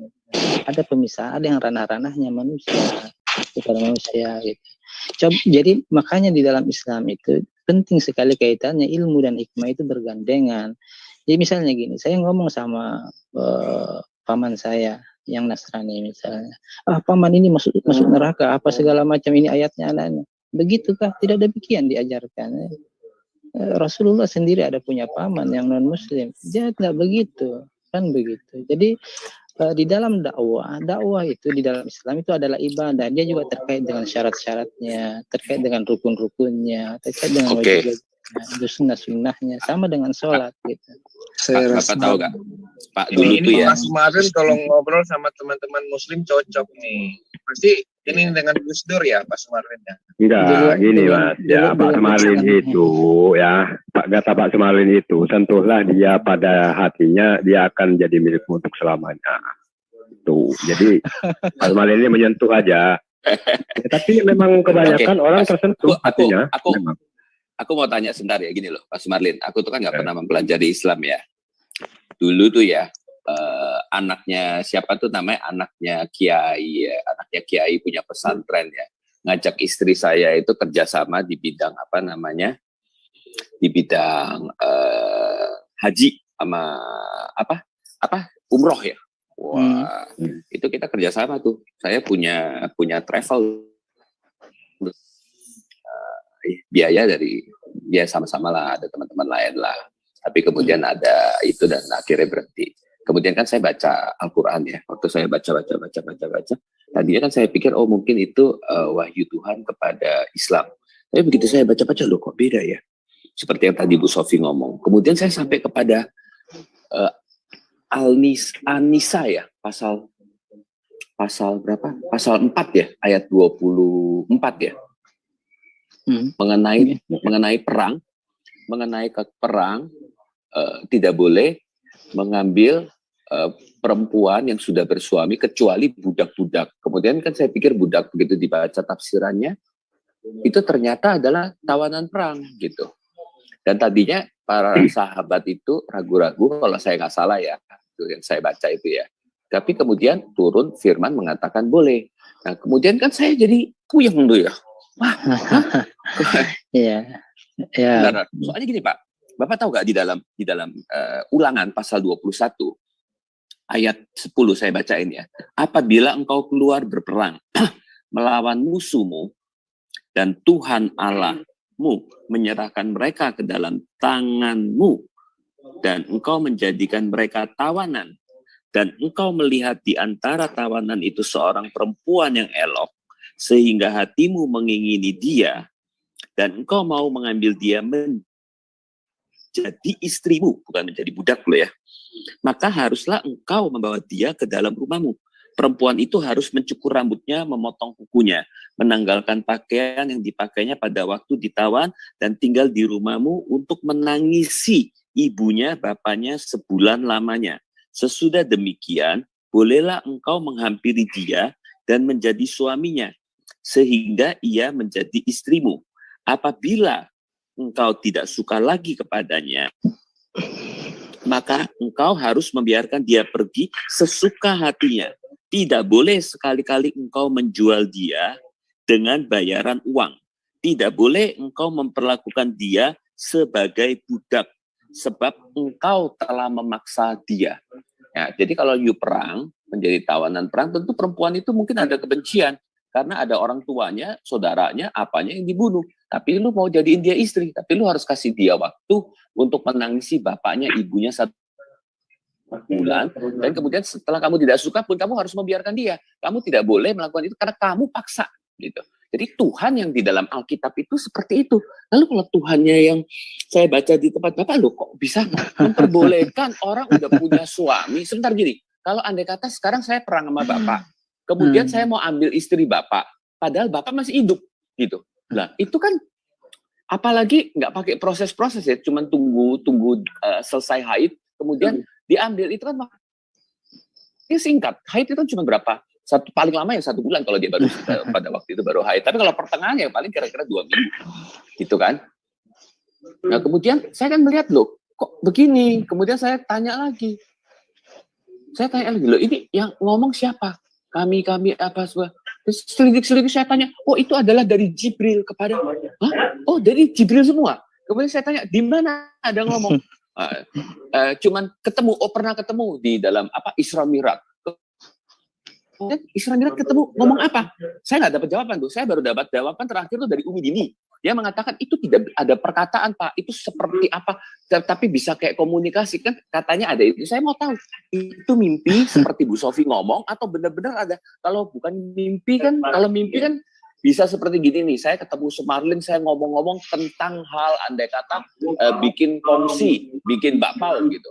Tetapi kan saya belum tentu hafal tuh perkataannya itu. Demikian pula mimpi. Mimpi itu kan bisa jadi mengatakan, oh ada sebuah pembicaraan sehingga demikian-demikian, tapi isi pembicaraan nggak mungkin tektok-tektok gitu kan. Allah berkata demikian, kemudian Nabi berkata demikian, Muhammad kata begini, kemudian Tuhan menjawab begini, seperti kayak siapa namanya si Abraham dengan berjumpa dengan Allah gitu kan. Nah kemudian makhluk surgawi di dalam pengakuannya, kemudian saya lihat juga pengakuan ternyata makhluk surgawi itu awalnya tidak mengatakan dia Jibril, kemudian Jibrilnya juga beda dengan Jibril yang menyatakan dia kepada Maria. Yang di sini Jibril mengatakan Yesus adalah anak Allah, yang di sana mengatakan tidak ada diperanakan gitu. Nah jadi saya lihat, sedangkan di dalam kita itu malaikat itu adalah iblis itu berasal dari malaikat yang jatuh. Wah ini dia Pak. Jadi semuanya ini perlu dijelaskan kenapa bisa sampai seperti begitu gitu loh. Kenapa ini hal serius loh Pak. Bapak jangan sangka itu persoalan nggak serius loh. Loh, iya benar dong. Lu perang, saya tadi kemudian mengatakan tidak ada koneksi antara Alkitab dengan Quran. Dulu waktu itu saya juga sama seperti posisi Pak Sumarlin. Tetapi setelah saya mempelajari Islam, ya, dan mempelajarinya lebih dalam lagi karena guru-guru kami itu orangnya bahasa Arab semua ya, jadi bisa berbahasa Arab. Kok begini gitu? Saya terheran-heran dan wah luar biasa kaget gitu loh. Melihat saya juga Islam kaget. Gitu. Ya, kalau kaitannya dengan Bible sendiri maupun baik perjanjian lama. Sebentar Pak, aku ini nggak sederhana loh Pak. Itu karena persoalan gini Pak. Bapak tahu nggak kenapa Jepang itu membayar ganti rugi kepada perempuan-perempuan yang dikatakan diperlakukan tidak benar terhadap tawanan-tawanan? Itu karena mereka mengakui itu salah. Mereka itu bukan bangsa yang beragama seperti kita loh. Ya, tetapi mereka mengakui bahwa yang diperbuatan, mereka perbuat itu salah Pak. Loh, kok bisa ada hal seperti ini? Nah, saya sih sampai sekarang bertanya-tanya kalau Tuhan Allah loh kok mengizinkan hal yang menurut gini loh, kalau sekarang menurut saya gini, standar seseorang makin tinggi itu standarnya makin tinggi. Kalau Tuhan memiliki standar kebenaran, keadilan itu pasti melampaui manusia. Kalau standar keadilan Allah, kebenaran Allah di bawah manusia, loh kita tuh mesti curiga dan ragu-ragu. Saya juga cari jawaban Pak terhadap semua, bukan hanya terhadap Al-Quran, terhadap Alkitab pun kalau ada yang salah, saya akan cari jawaban, saya akan teliti, karena iman kita nggak boleh salah loh, iman salah, nggak seperti Bapak ngomong, relatif, bisa masuk surga, bisa apa Tuhan, oh no, saya lihat di Al-Quran jelas, saya baca berapa kali mau diancam neraka, terancam neraka. Nah kemudian, tapi saya nggak mempelajari sampai sedalam Bu Sofi ataupun Fred Duran. Mereka ngerti banget. Kalau saya kan cuma baca sampai situ loh. Oke, silakan. Ada beberapa yang bisa sempat kami tangkap ya kaitannya tentang masalah budak segala macam. Ya, kami mencoba menyampaikan secara argumentasi yang lebih universal dan memang seperti inilah yang memang demikianlah adanya. Bahwa pencipta kita menurunkan syariatnya sesuai dengan keadaan, situasi dan kondisi pada waktu itu. Ya nggak usah jauh-jauh. Contoh di zaman Musa, suruh perangi suku Amalek. Misalnya kalau kita mau membawa ke situ, seperti apa bahkan domba pun tidak, ini kan syariatnya begitu. Gitu. Di zaman itu diperlukan itu. Adapun perbudakan sendiri di dalam Islam pada waktu diturunkan itu, ya pada waktu Islam ini turun, demikianlah keadaan bangsa-bangsa. Sedang berperang, yang kalah perang diambil jadi budak. Namun apa yang dikatakan Islam, falak tahamal aqabah, faktu raqabah. Maka hendaknya manusia itu mengambil yang susahnya. Apa itu yang susahnya? Melepaskan budak-budak. Makanya sampai sekarang dengan Islam berkembang, bukannya bertambah banyak budak, kan? Tidak, kan? Justru di zaman yang modern ini, Eropa yang lebih modern dengan budaknya. Adapun Islam ke belakang, tambah tidak ada budak, kan seperti itu. Jadi ada istilahnya batasan-batasan yang masih dibolehkan, sesuai dengan kondisi-kondisi gitu. Dan tidak menutup kemungkinan kejadian-kejadian seperti itu besok lusa akan masih terulang, misalnya kita berperang apa segala macam. Terus kaitannya tentang tadi bahwa ayat yang menyatakan kalau berperang mengingini wanita yang didapatkan itu menjadi istri, segala dijadikan istri gitu kan, di dalam Islam juga dicontohkan. Jadi adanya penyebutan hal yang istilahnya standarnya jauh lebih rendah bukan berarti menafikan hal yang standarnya lebih tinggi gitu. Bahkan itu dipacu kita untuk ke arah situ. Contoh yang dilakukan oleh Nabi, orang-orang yang dikalahkan sukunya dinikahi anak wanitanya gitu, atau wanita terpandang dari kaum itu supaya apa? Supaya sahabat-sahabat ini, kaum muslimin ini memandang bahwa jadi istri Nabi loh, tidak boleh kita rendahkan kaumnya. Seperti itu. Jadi hukum-hukum pencipta itu kita terapkan dengan hikmah sesuai dengan keadaan, situasi dan kondisi. Ada kondisi-kondisi yang membolehkan ini, membolehkan itu. Bahkan di dalam Islam, sahabat Abu Dzar Al-Ghifari ya. Tambah dikit. Tunggu dulu satu-satu. belum selesai menjawab. Ya. Oke. Jadi poinnya itu ya. Jadi ada standar the lowest standar paling rendahnya, boleh mengambil budak, itu boleh dalam keadaan seperti itu. Jadi kalau kita melakukannya, misalnya kita berperang mengambil budak, ini boleh. Kalau itu yang dimudahkan, boleh. Sesuai kondisi. Nah, hikmah itu kita lakukan ke depan ya. Jadi pencipta itu gimana ya? Bukan yang ini nggak boleh, itu boleh, ini. Hikmahnya pencipta itu. Lihat, mulai arak ya. Jangan dekati sholat kalau sedang mabuk, kemudian arak itu nggak baik segala macam, kemudian baru terus meningkat diharamkan. Jadi begitu. Sama dengan budak, sama dengan hal-hal lain. Makanya semakin Islam ke sana ke depan, budak itu bukan semakin banyak, semakin tidak ada. Gitu. Seperti itu. Penerapannya dengan saya 2 menit ya. Belum jawab yang nomor 2, tapi silakan. Pak Munir tapi dulu.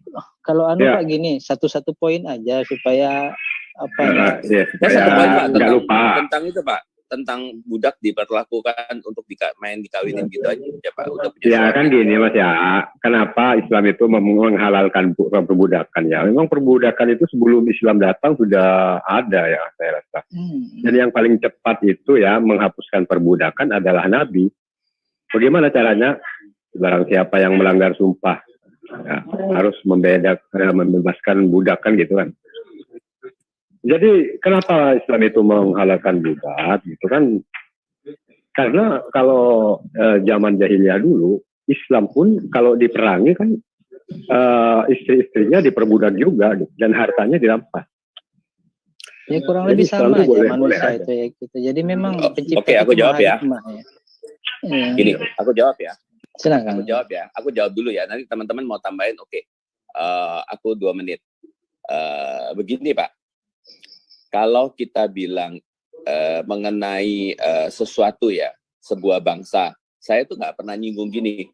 Oh, itu yang Mesir orang agamanya Islam dia melakukan ini, yang Irak melakukan ini. Enggak, aku tuh nggak peduli dengan manusia atau bangsa-bangsa, apalagi kerajaan-kerajaan seorang raja, dari andai kata kerajaan dari Al-Abbasiyah, Umayyah gitu ya. Ini saya kebetulan kemarin baru mulai nonton Al-Abbasiyah, Umayyah gitu ya.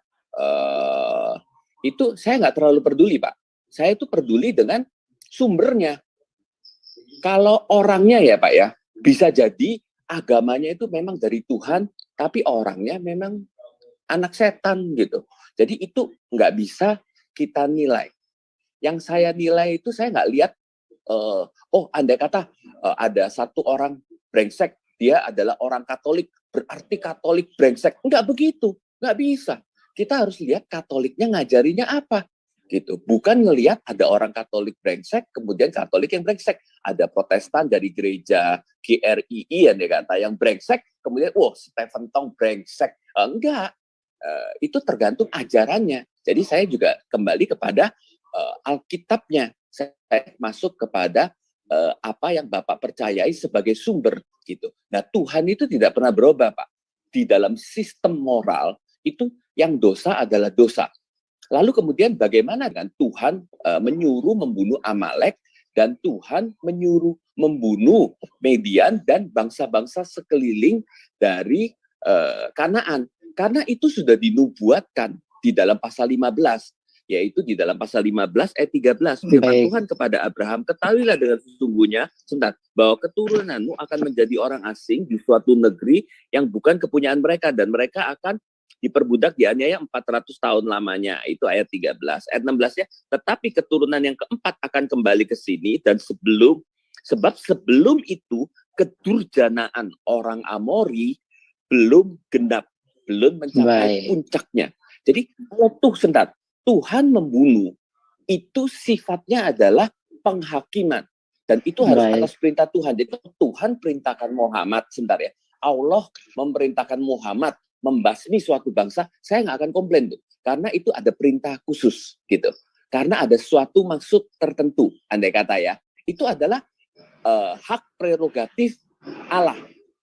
Dia menghakimi. Tetapi kalau menyuruh melakukan tindakan yang kurang benar, itu saya jadi bingung loh. Allah kok menyuruh demikian? Kalau mati itu memindahkan dari satu tempat ke tempat lain, Pak. Bapak pun mati kita semua mati ada dalam ketetapan Tuhan. Baik. Jadi itu tidak bersalah. Dan Tuhan Baik. melakukan itu tidak bersalah sama sekali.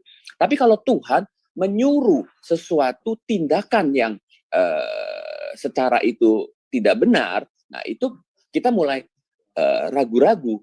Jadi Tuhan begitu. Lagi pula gini Pak, di dalam Alkitab itu kondisi kejadian seperti kepada Amalek, kepada Midian, kepada bangsa-bangsa sekelilingnya, itu terbatas Pak. Hanya kali itu. Bukan sesuatu perintah yang bisa dilakukan nanti andai kata, oh akan datang, akan terjadi peperangan, Indonesia akan diserang oleh andai kata negara China.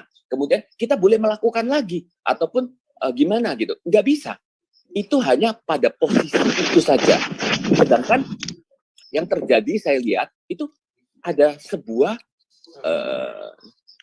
perkataan dari Tuhan yang seolah-olah bisa dilakukan continue. Bahkan kalau keadaan terjadi sekarang pun hal itu boleh dilakukan. Nah, jadi itu kan sebuah masalah Pak. Kecuali ada batasan tertentu yang diberikan dan ada sesuatu yang jelas gitu. Baik. Sebelum kalau menurut saya.